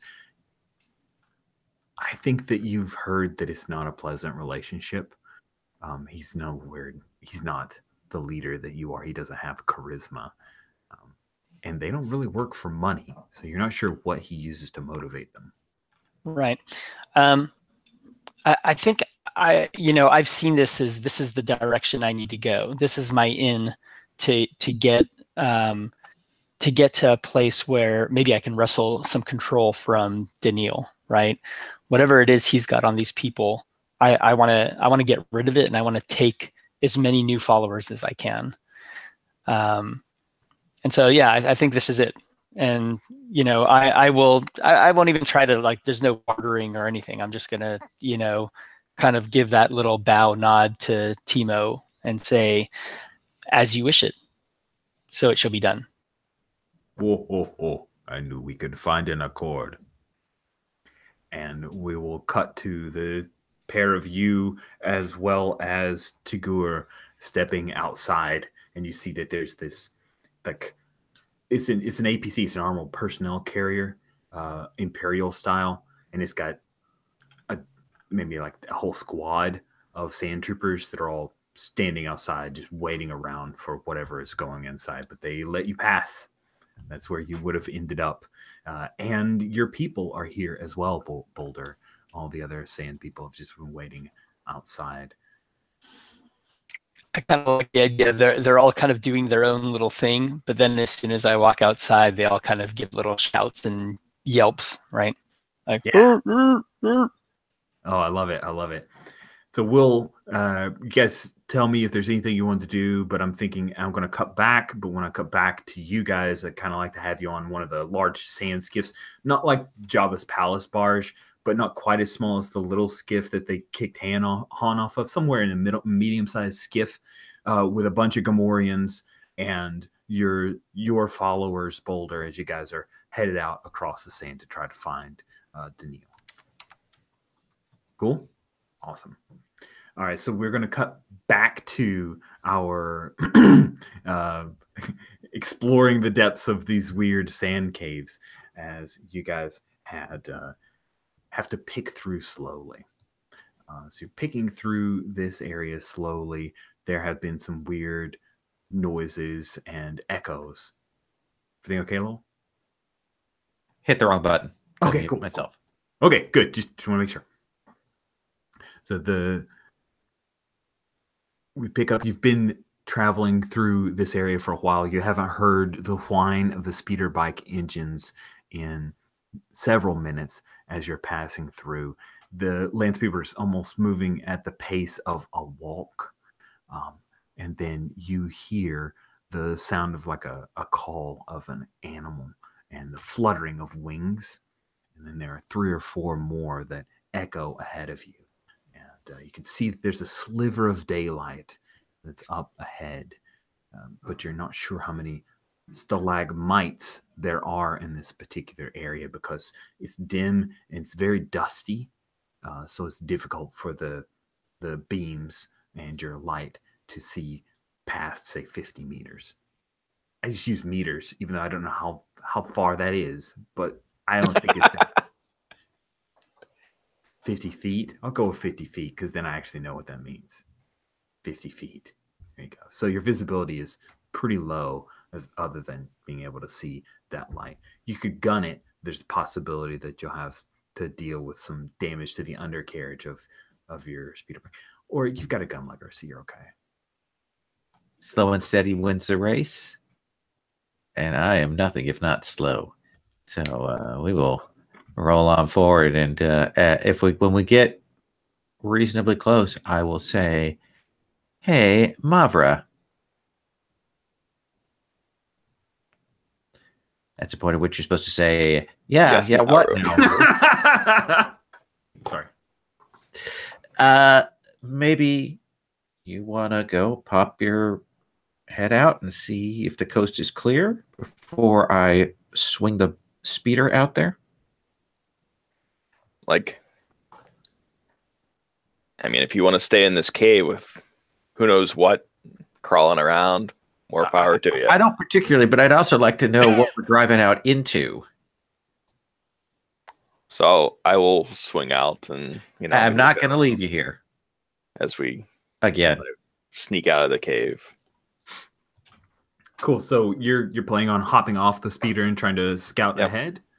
And I'm still moving forward slowly. Cool. So you move ahead, winding around several of the stalagmites, like these sandy rocks that have been formed over millennia.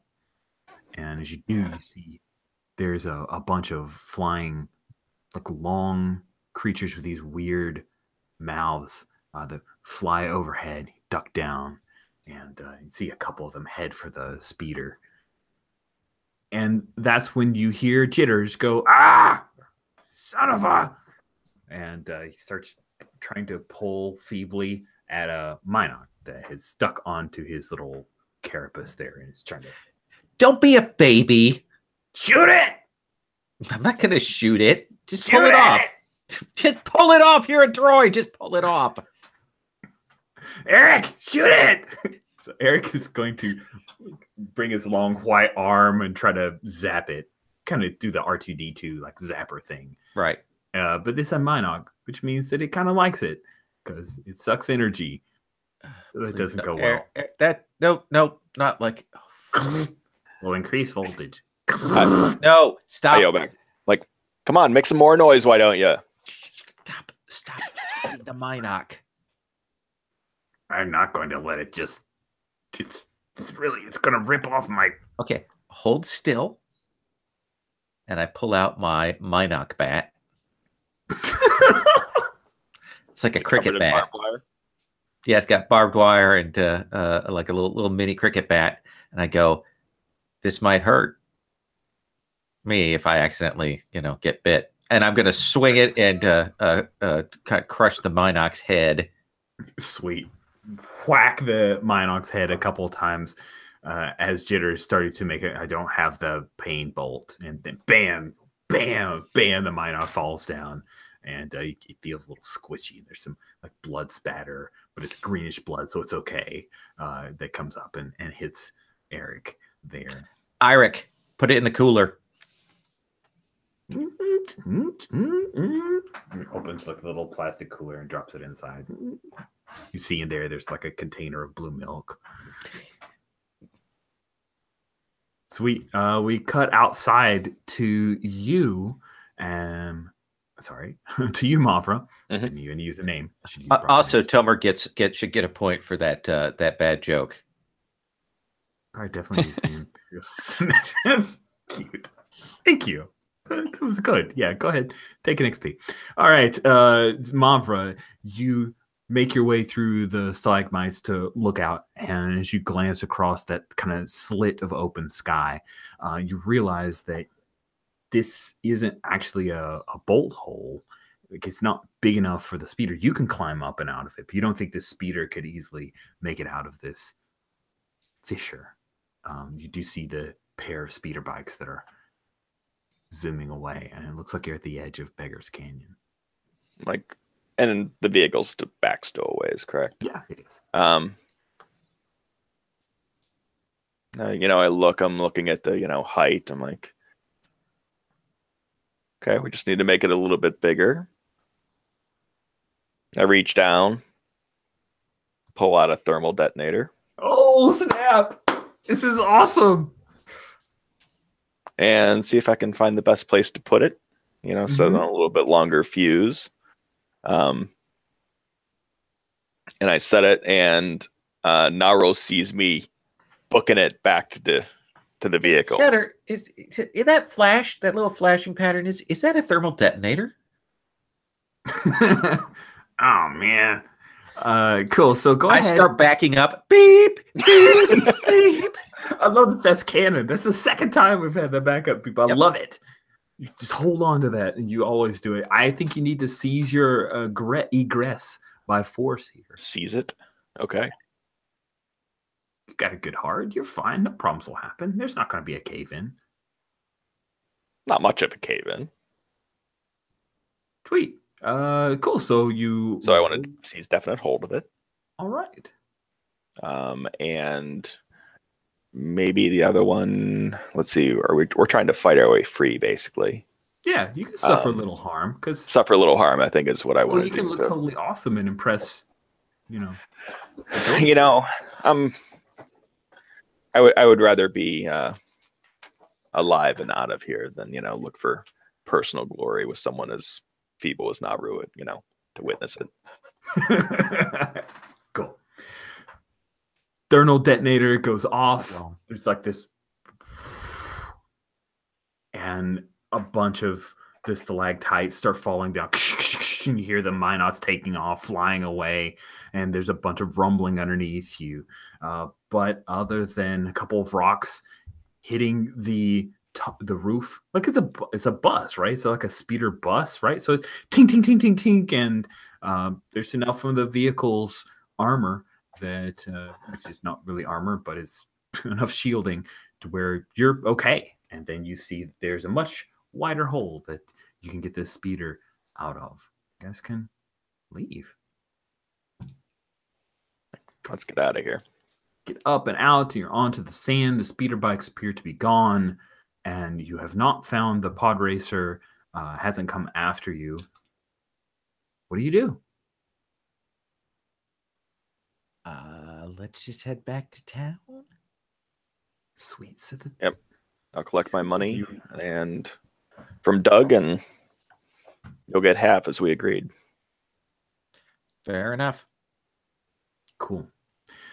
Two of you are headed back to town when you see a medium-sized skiff with Alan, as well as that weird Chiss boulder, and a bunch of Gamorreans and sand people on it. Skims along. You recognize some of the Gamorreans as Timo's Gamorreans. What do you do? Well, I don't want any part of this, but it's kind of Mavra's call on this, and I'll say, "Ooh, that doesn't look good." Like, oh, they could have some extra work for us. I mean, we've already spent the fuel to get out here.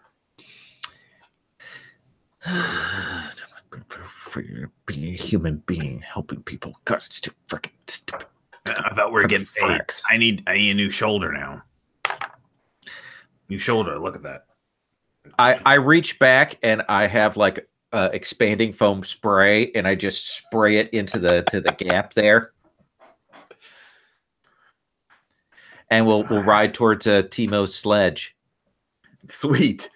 So Alan and Boulder, the two of you see the speeder bus. You recognize it is Nauru. She's well known. I don't think a Gamorrean is flying this thing because that just seems a little bit more than most Gamorreans are trusted with. Droid, maybe. Yeah, there's a droid. There's Gotcha. a droid. Yeah, there's a droid that's flying this, and his eyes wink whenever he talks because his mouth is just a slit, and he says, "Master Allen."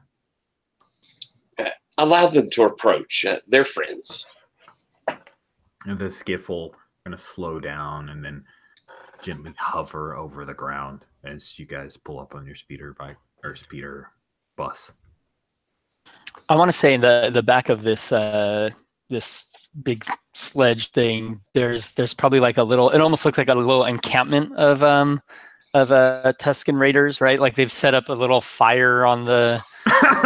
They've got made fire somehow. That's awesome. Totally, right? And there's like a little. I mean, it looks like a little tribe of them is sitting there in the back corner. And I think anytime any of these Gamorreans walk by, there's almost like a little fracas, right?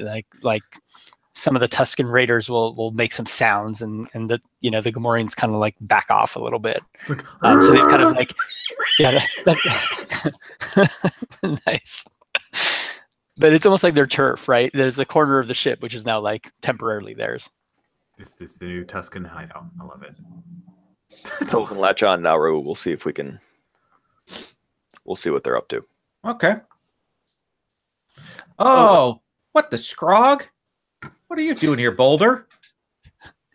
I think one of my soldiers is already pointing like one of their long rifles at the speeder, right? And I have to get them to push it out of the way. Hello, Prophet. Ixnay on the Prophet. Ah, yes, it's good to see you as well. That's just a nickname. I look at that. I'm like, Prophet. It's a nickname. How are your Whatever. followers going? My followers are fine, though I lost one in Beggar's Canyon, so I'll have to go back and pick that up unless it can roll all the way back home. And I'm probably pointedly looking at like the faux shoulder. I'm like, oh, looks like you need a little help tending to your flock there. I told you, it looks bad. It looks bad. Like just a Minoc. Some climbing out and. I turn to Jetter. I go, don't crong this up, okay? Just chill. Be chill and let me. Well, I'll get your shoulder in a second once I can get the speeder hooked on. Understood. I don't think I've met Mavra before, I'm going to say. Oh, Okay. Cool. And Okay. and maybe I almost pointed at her and I'm like, huh, that's a strange droid you have there on your ship. Oh no, Boulder. This is my friend and colleague Mavra. Mavra, this is Boulder. He is and I actually speak respectfully. He is a wanderer and seeker in the desert. I look As are over we them. all. Like, you don't work with Daniil, do you, Boulder? You and your Oh, company. no. Me and Daniil don't get along quite well. I think Daniil is corrupting my people. And like I mean, obviously I'm a Chiss. I've got like the blue face, but I'm wearing all the Tusken Raider outfit, right? So every time I say my people, it sounds kind of silly, but it's obvious who I'm speaking of, right? Like,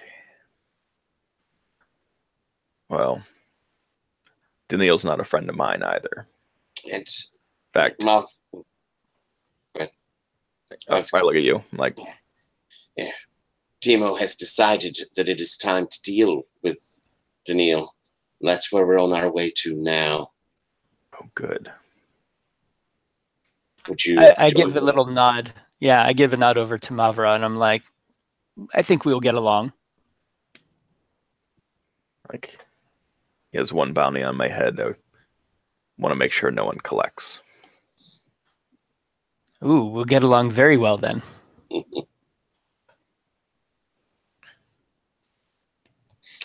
as I get a moment or two, kind of with Marvra off to the side, there are stormtroopers in the village. I saw them land. They apparently are trying to secure this entire sector.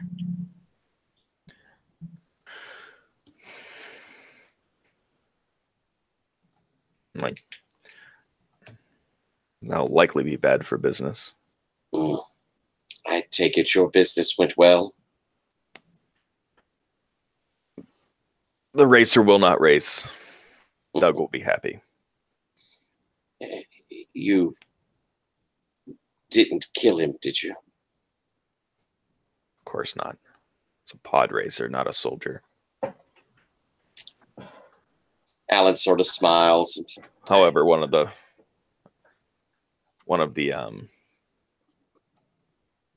Ektoshi's gang caught us, but at least one of them won't follow us ever again. Well, I'm glad that you're all right, and it makes me very happy that you found a less lethal solution for the pod racer. I'd rather have taken out the vehicle, but there's always an extra pod available to race. It's true.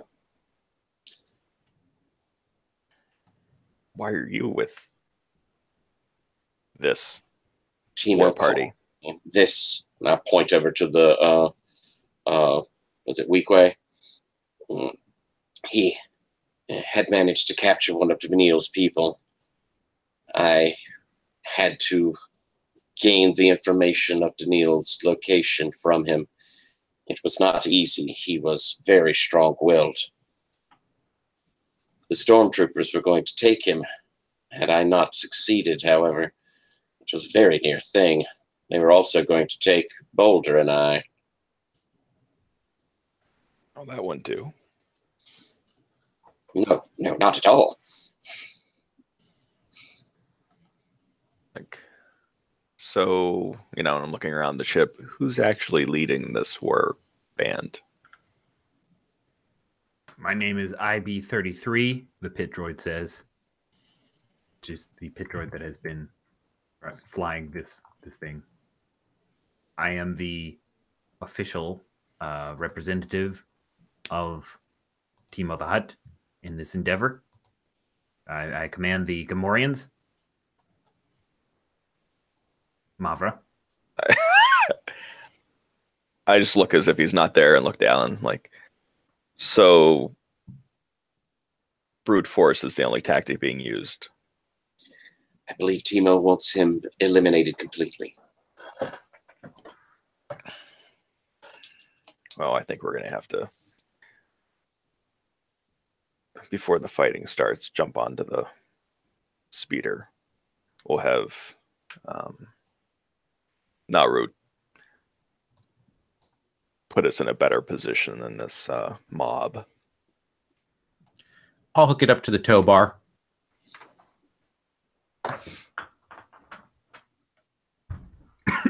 Sweet. Awesome. So then the skiff will be pulling the speeder bus along as you guys head, following the directions provided to you by the Weequay. He's beaten, he's broken, and now he knows that he's going to have to roll over on Daniil. Daniil, the first thing that you guys see as the skiff is headed towards, there's a small oasis, and there are a bunch of bantha that are set up, and you, Boulder, you know that the bantha often are herded and even used as steed by Tusken raiders.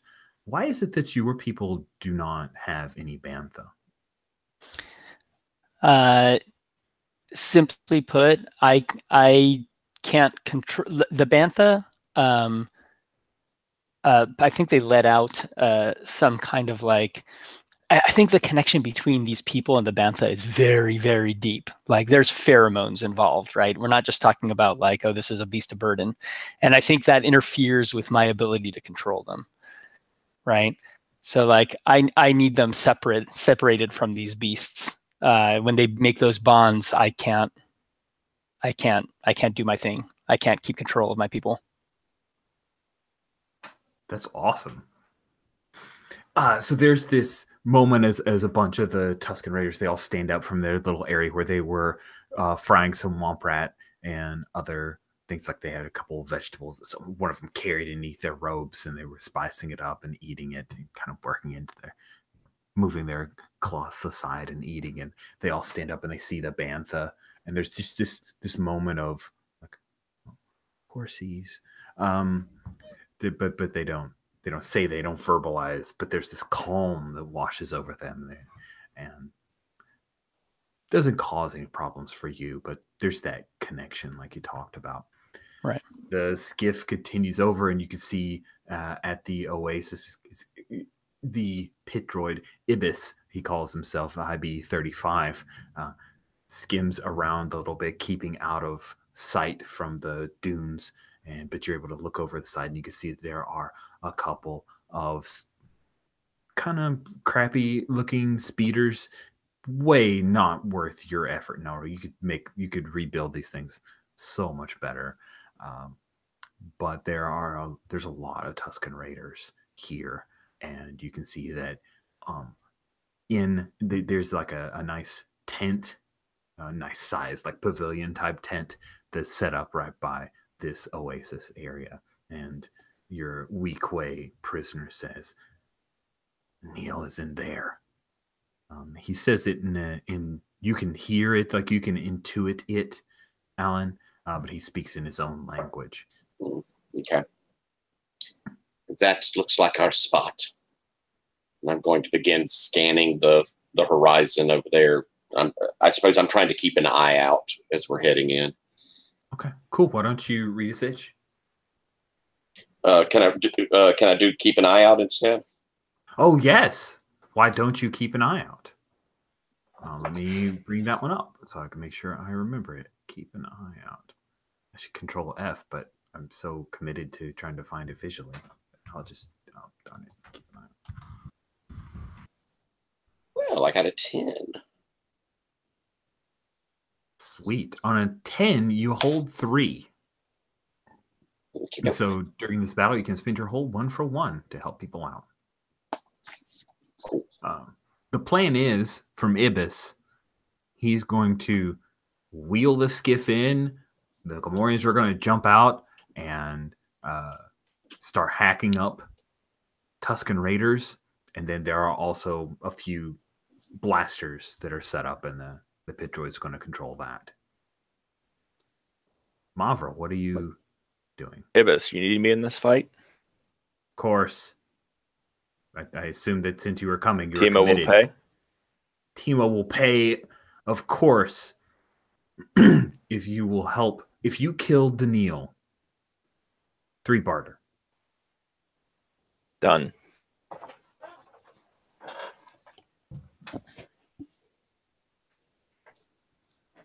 What's going on with your droid army there, Naru? What's?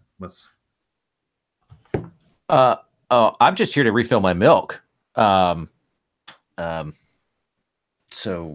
we'll hang back, and if there was repairs that need to be done, we're all over that.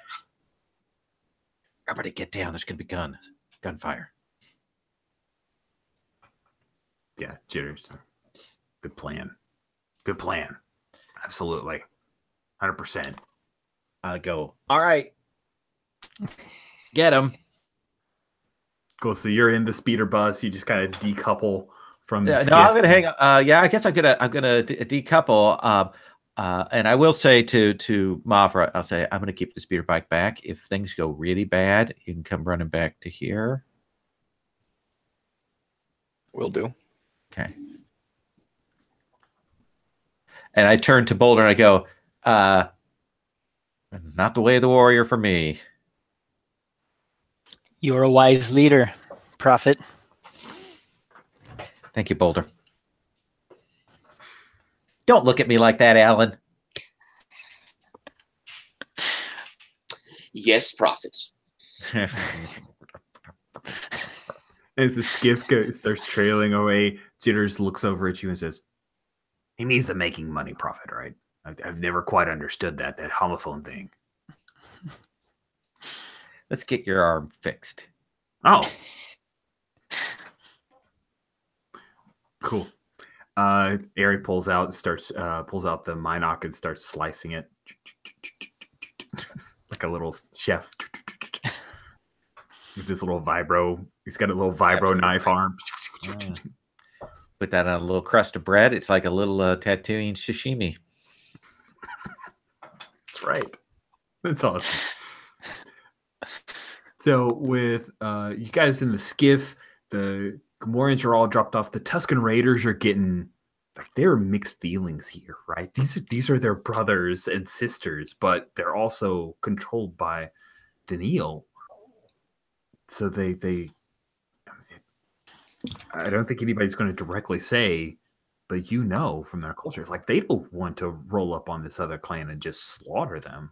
But they don't. But I think I'm putting on my helmet again. So I look Tuscanesque, and I'm pointing at. Do we see Daniil at this point? Yeah, we'll say that as the skiff is coming around one of the dunes, there are a bunch of Tusken Raiders there that are all moving around trying to get towards their weapons and the like. The Gamorreans are all rushing in. You see Daniil as he comes out, the Deveronian, right? He's got this dope-looking hat that covers over his horns there, and he's got a pair of shades, but they're like down on his nose, and he just looks around. He's got this crazy chain. So I think that's the moment I was waiting for, right? Like they're all getting worked up, and I'm just standing there calm as they're starting to kind of get riled up and upset, and it's not like they're like a fighting thing, like you said, like they don't want to be here and work off their people. But as soon as we make that turn, that's when I start moving, and I point to Daniil. And you can just hear just like rah, rah, rah, rah, and like all that kind of noise. But basically, what I'm telling them is, look at this, this heathen. He's not one of your people, and he's leading them, to nefarious means. And it's awesome. But I mean, you are one of them. It's a weird juxtaposition, but it's true, right? Oh yeah. Cool. I think you're going to need to manipulate your followers into going to battle against their own brethren. So I'd like to see you do that. Let me see. I'm pulling up my sheets here. Is it a follower thing, or is it like a manipulate thing? Right. Let's see. Is the follower thing? Is there a follower thing? I don't know. I don't think so either. So yeah, I think you're manipulating, but you can use charismatic, of course. Yes. Did you choose any options for them that would give you benefits in telling them to do stuff? I don't know what to do. Yeah. My followers are rigorous and argumentative. Oh, is that the one I chose? Oh, sorry. Yeah, that gives them some insight or something, right? I don't know what that. Rigorous and argumentative surplus plus insight. Cool. So, yeah, that gives you a tag on that can help you gain some information. Oh, there's actually choose 2 up top and then choose 2 down below. Is that right? Right. So you have 2 good things and 2 less than good things about them. Right. Okay. I kind of like your followers disdain law, peace, reason, and society. Yeah.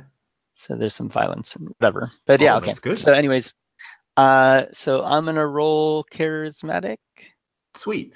Because you've chosen that they have a surplus of violence, I'll give you a +1 on this. All right. No snake eyes, please. Snake eyes. It was a 4, but you've got enough benefits that. Yep. I think that still comes out to like about an 8. Yeah, it does.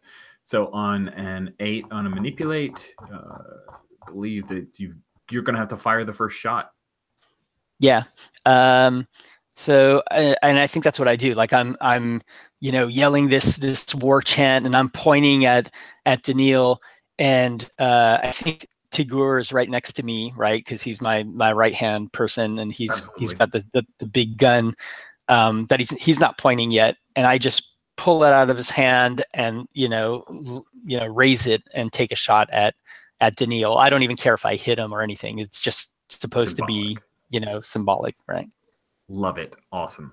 So you guys are entering battle, and to be mindful of time, we're sitting at 29 minutes from when we traditionally end session. So we are going to use a kind of a broad scope conflict. The rules that are made excellently well to do that. Tyler, what is Alan doing in this conflict? What's your plan? Just want to give a general intent. Yeah, my intent is, because I know my limitations, fighting is not my strong point. But I'm standing, trying to keep with Mavra so that I can keep an eye on her back and try and do whatever I can to help her along. Awesome. And then Mavra, because you have the sniper rifle, you're made for killing. Yeah, I'm actually going to be standing Overwatch, probably for whoever is going after Daniil. Oh, this is awesome. You guys, you know what you could use right now? A faceless. Yeah, totally. However, the faceless was also paid to kill Gamorrean, so that could be a detriment too. Oh yeah, well, AG probably wasn't actually. So when you stand Overwatch for an ally, roll plus cool. And in my case, I have battle hardened, so I roll plus hard. You are so cool and hard. Do you want me to roll, or Yeah. Well, okay. I think let me make sure. Anyone attack or interferes with your ally, you attack them and inflict harm is established. So, it includes warns your ally. Cool.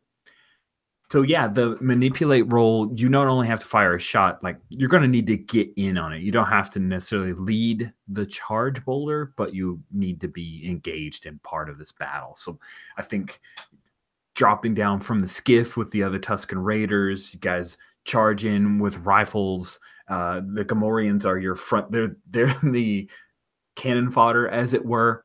But they're rushing along, knocking down tents and campfires. Some of the Banther are rolling along, and of course, there's people who are running through the oasis, kicking up water as this big fight is going on. And what I'd like to do is, at this point, you guys we're going to use the gang rules. I'm going to say that because of the supplement of the Gamorreans, there's nearly an equal amount of force that are going against each other. And so I'd like to have you trying to make sure to seize by force feel like the right move here. I think assaulting a secure position is what we're doing. So go ahead and roll to seize by force, but instead of choosing to take control of this, you would choose to force your way into the enemy's position. So you're going to need to roll. You're exchanging harm, but first you have to roll plus hard.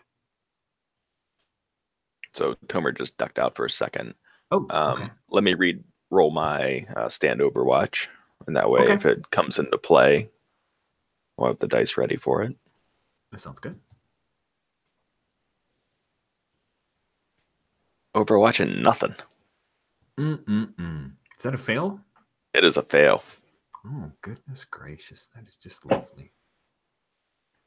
It's good for me. Now it says on a miss, I'm able to warn my ally, but not attack my enemy. Cool. And also, I also. And I'm sure, you get to do something fun. I'm going to call a quick 2-minute bio. I wouldn't mind hitting the head as well. So see you guys in 2 minutes.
Oh, interesting, Steve. So you've got kind of video over in Roll20 and in the Hangouts? I don't think I have it on. Oh, Maybe I do. that's why I'm hearing the echo. Because I'm actually like right now before you turned on the your camera for Yeah. Hangouts. Yeah, there it's gone. Go Didn't into know settings. it was still on. Yeah, if you It go was into not settings, saved you can settings. turn that off. On your side, Tomer, you can turn off receive under settings so that you don't have that problem ever. Oh, got it. Okay. Thank you for pointing that out.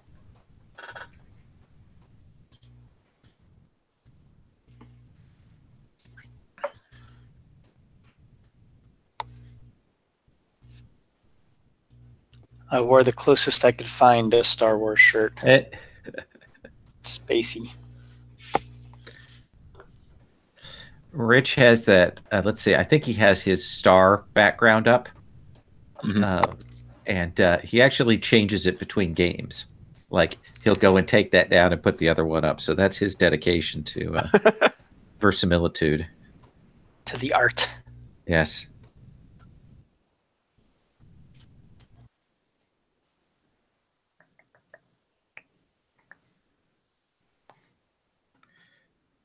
Tyler, are we playing tomorrow? Yes, sir. I was going to send something out once we finish this. Okay. Yeah, I usually send one out in the week, and I was like, oh wait, I didn't see one this week. So yeah, I usually try and get it out Friday, and I had just a terrible day yesterday at work, so I came home and crashed. Fellowship. Cool. I have not played that.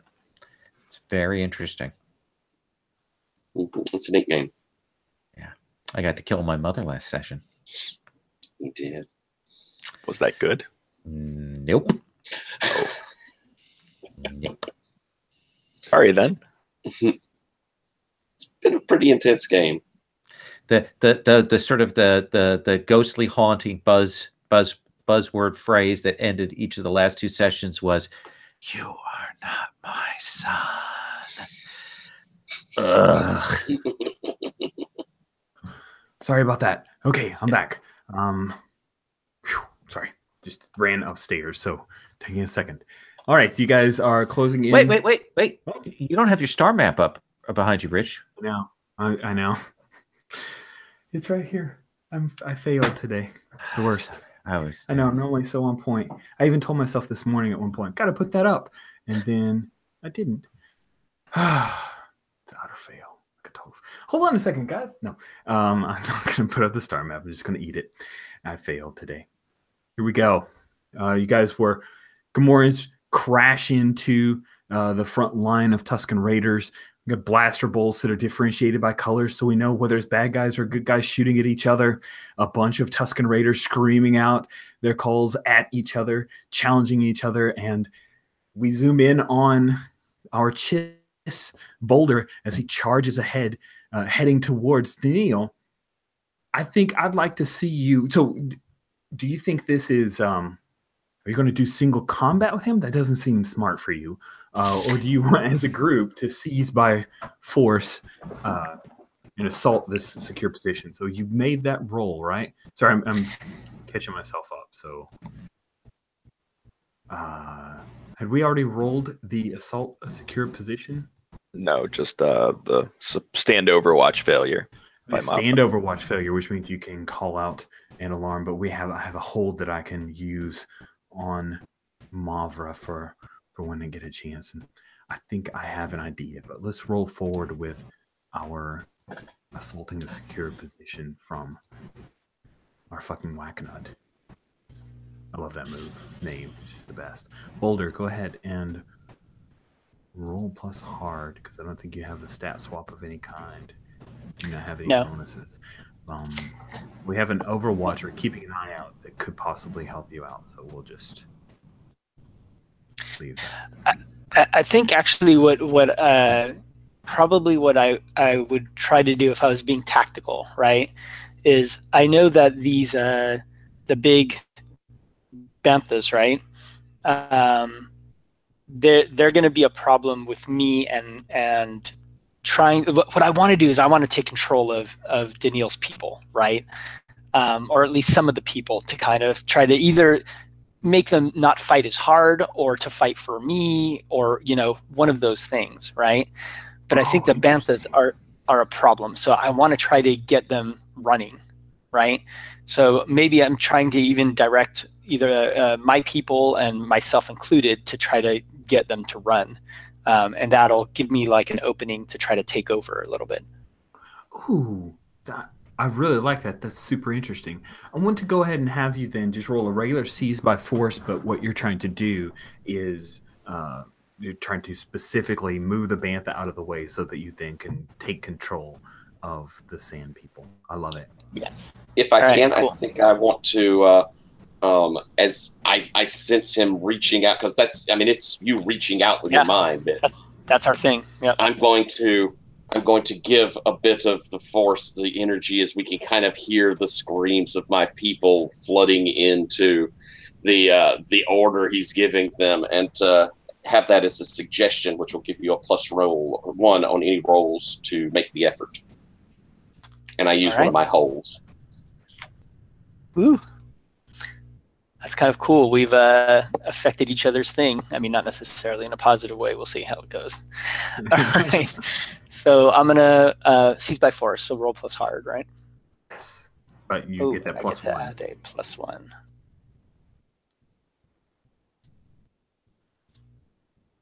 Let's see what it says. I think you're right. Like you just made it. You get 2 choices on seize by force. Let me drop those into the chat in case you need them. So on 7 to 9, you will swap harm, which means that your people are going to take 2 harm, as are they. And then you can choose 2 of these. Inflict terrible harm, +1 harm. Suffer little harm. You take definite and undeniable control of it, which means the banthas are gone. Or you impress, dismay, or frighten your enemy. Yeah, I think I'm definitely going to take control of it. Okay, you get 2 choices. What's the second choice you'd like? The second choice is, I think you impress, dismay, or frighten your enemy, right? I don't know if Daniil knows exactly my sway over the bantha, but he does know that my bantha don't. My raiders don't have bantha, right? So he knows that there's something about that, and the fact that the bantha are running, like, that's a bad omen, right? Nice. And I think that would concern him. Cool. So the Tusken Raiders, your people, you all come forward and you veer off around the outside of the oasis, heading towards the bantha. The bantha all look up and they slowly start to move, and then you fire and scream at them, and they take off at a trot, heading through the kind of the neck of the dune kind of mountain, the sea type mountain range, the dune range that this thing is nestled into. Wow, I'm stuttering like crazy. Sorry for that. The bantha are taking off. Your Tagur takes a shot from one of the other Tusken Raiders. It hits him in the side, and it looks like it is penetrated whatever armor he has underneath his robes, and he's hurting. He drops to a knee, but he jams his staff into the ground and tries to force himself to stand back up.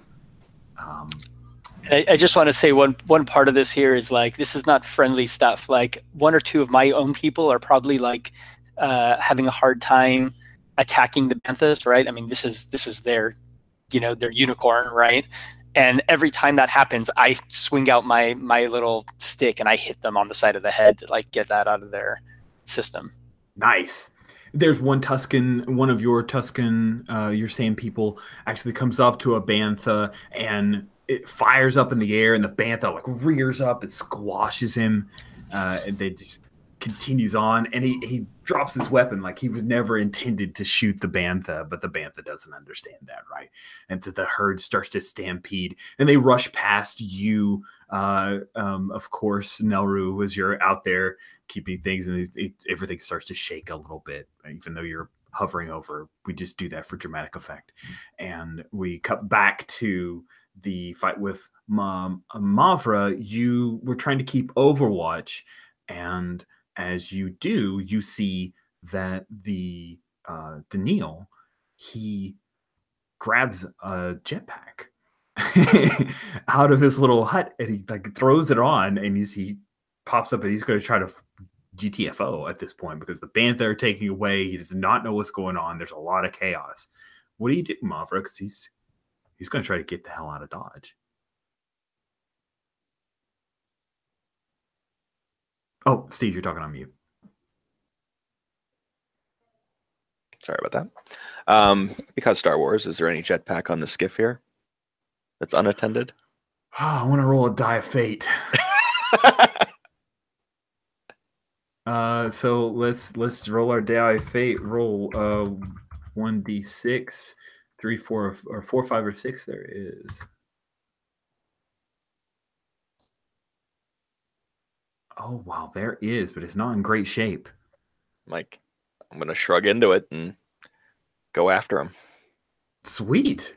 Cool. So you see this as well, Nauru, as a pair of jetpacked individuals take off flying after each other. I do say before I leave, I'm like, Alan, you can't go with me. Hop onto Nauru's speeder. Be careful, please. Sweet. So you guys are zooming over the dunes and heading across the sand. You're not sure exactly where he's headed, but it's going to be tough. Like, you can take a shot, which would be at a disadvantage. I'm going to give you a -1, or you can try just bear down, focus, and try to catch him. I think I want to overtake him. Want to overtake him? All right, sweet. There's a move for that. There is. Yeah. So you will try to outdistance, let's see, overtake another vehicle. Overtake another vehicle. Roll plus cool, modified by the vehicle's relative speed. We're going to call it flat. I think they're, same-ish.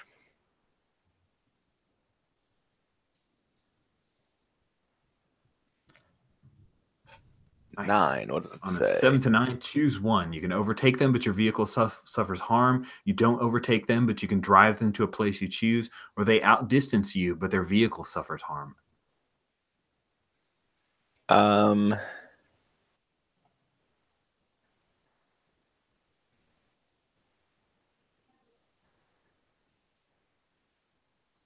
I am going to overtake them, and I think I just push this jetpack to its absolute limits.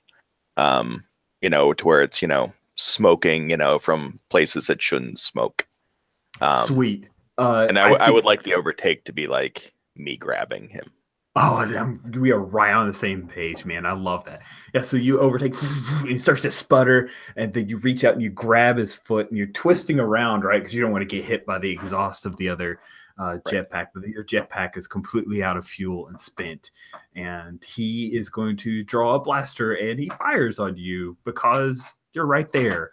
And let's see, what's the damage of a regular hand blaster? I know you've got all the weapons, so we'll just look at you. I actually don't have a regular hand blaster, right. but I would imagine it's the same as a carbine. 2. Okay, just call it 2. I also have 2 armor. Sweet. So I think I shrug that off, but I still need to make a harm move, do I not? You do. Harm +0. Fun. And as you're doing that, a 7. That means I get to choose a thing. Cool. I will choose that thing, but we're going to cut over to catch up with our good friend Boulder. So you have driven off the bantha, and you're not sure if the other Sand people are aware, but you see Daniil fly over and away from you. What do you do? I'm gonna concentrate 100% on taking over as many of these people as I can. I don't, while Daniil is distracted or gone. What does that look like? So when I use my power, right? Part of it is I've learned their language, right, and talking their language. But part of it is I use them as amplifiers, right? And I think it's partly the way they think, right? Like whatever, that their simple forms of society and communication are different than humans and some of these other races. They just have a weird bond, and I've learned how to tap into it, right? And so I've got my people around me, and I'm kind of using them as a way to try to almost like spider web out and create like a stronger webbing between the rest of these people and me, right? And again, usually the banthas and all that kind of stuff just interferes with it. I can't do any of that. But and part of it, like the audio part is I'm chanting and I'm yelling their words and I'm trying to look like I'm a leader of their people, right? Because they have a little bit of like the strong will lead kind of thing. Oh, that's wicked. Sweet, I love that. So let's go ahead and have you roll charismatic. Roll right. to manipulate them with your charismatic. Let's see. Jump back here. And all right, roll.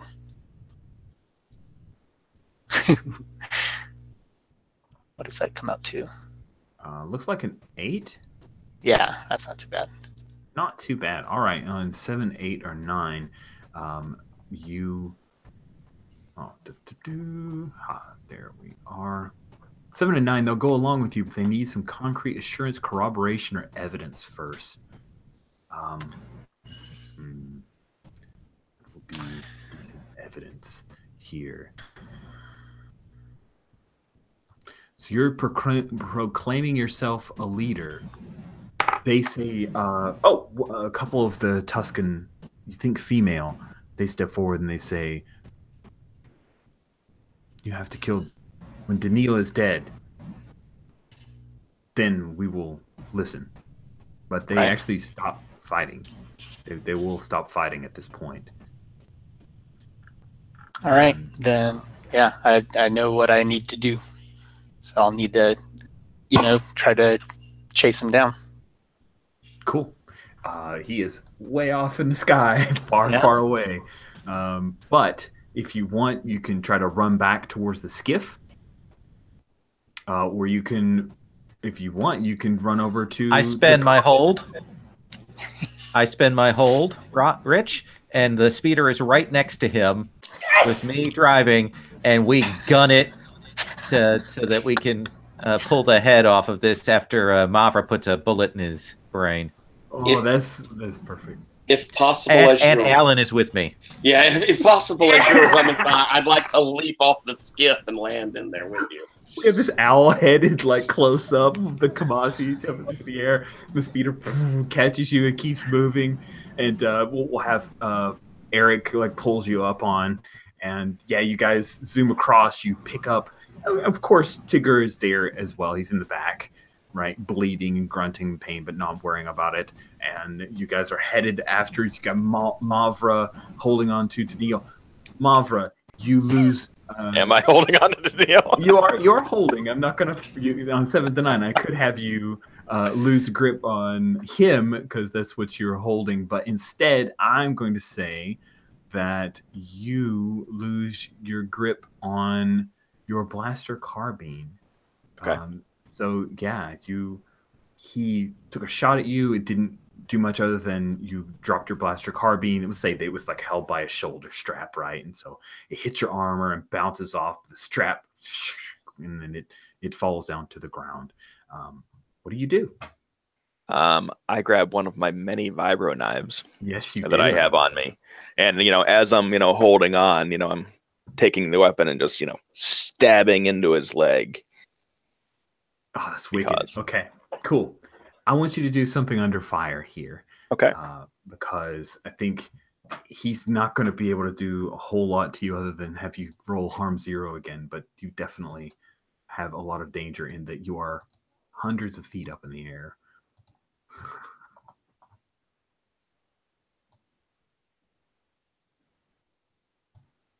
I do it. Wow. That is a 10. Yes. Cool. So you stab him in the leg. He starts to skitter, like he's moving erratically, trying to shake you, but you hold on. You're able to grab onto that strap. And how is it that you defeat him? I think he has to land, from nothing else from the pain.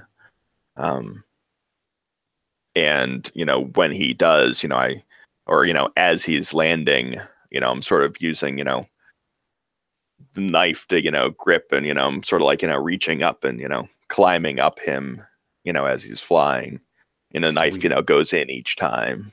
Oh man, he winces in pain, this poor Deverodi, and then he starts to try to land, comes across and skims off the top of a dune, and then and sand gets thrown up every time, and then the jetpack, you cut it off, and it scooches along, kind of does it like like what are those fireworks that like I can't remember what it's called, like the spinning Betty or whatever, and skids away, throwing up this torrent of all kinds of sand. And Daniil's there. He's laying on his back in the sun, blood pouring, streaming out of him from a half dozen wounds. I lean over him like, all I wanted was to get out, but you had to drag me back in. Oh, he's like, no. And you stab him, and the speeder arrives, and you guys get to watch as Mavra takes out Daniil. So because Tomer is your one shot, I'm going to give you the last few moments of the game. What is it that we see as you return to the Oasis with these two different peoples of Tusken Raiders? Yeah, I mean, there's definitely that one scene where I go back to the people and I'm holding up Daniil's head, right, severed head. They start cheering and doing all that. But we do see, I think later we see that there's me walking in the desert with my people, and there's maybe some kind of scene where there's a little bit of that sadness. Like we can see that they're not what Tusken Raiders should be, right? Like the way that they're supposed to be is interlinked with the Banthas, and they're part of that landscape, right? And I've kind of perverted that, right? Like all these people are pulled out of that. They're not where they want to be. I'm just kind of like stringing them along and creating a little, army of them. Yeah, they don't walk single file.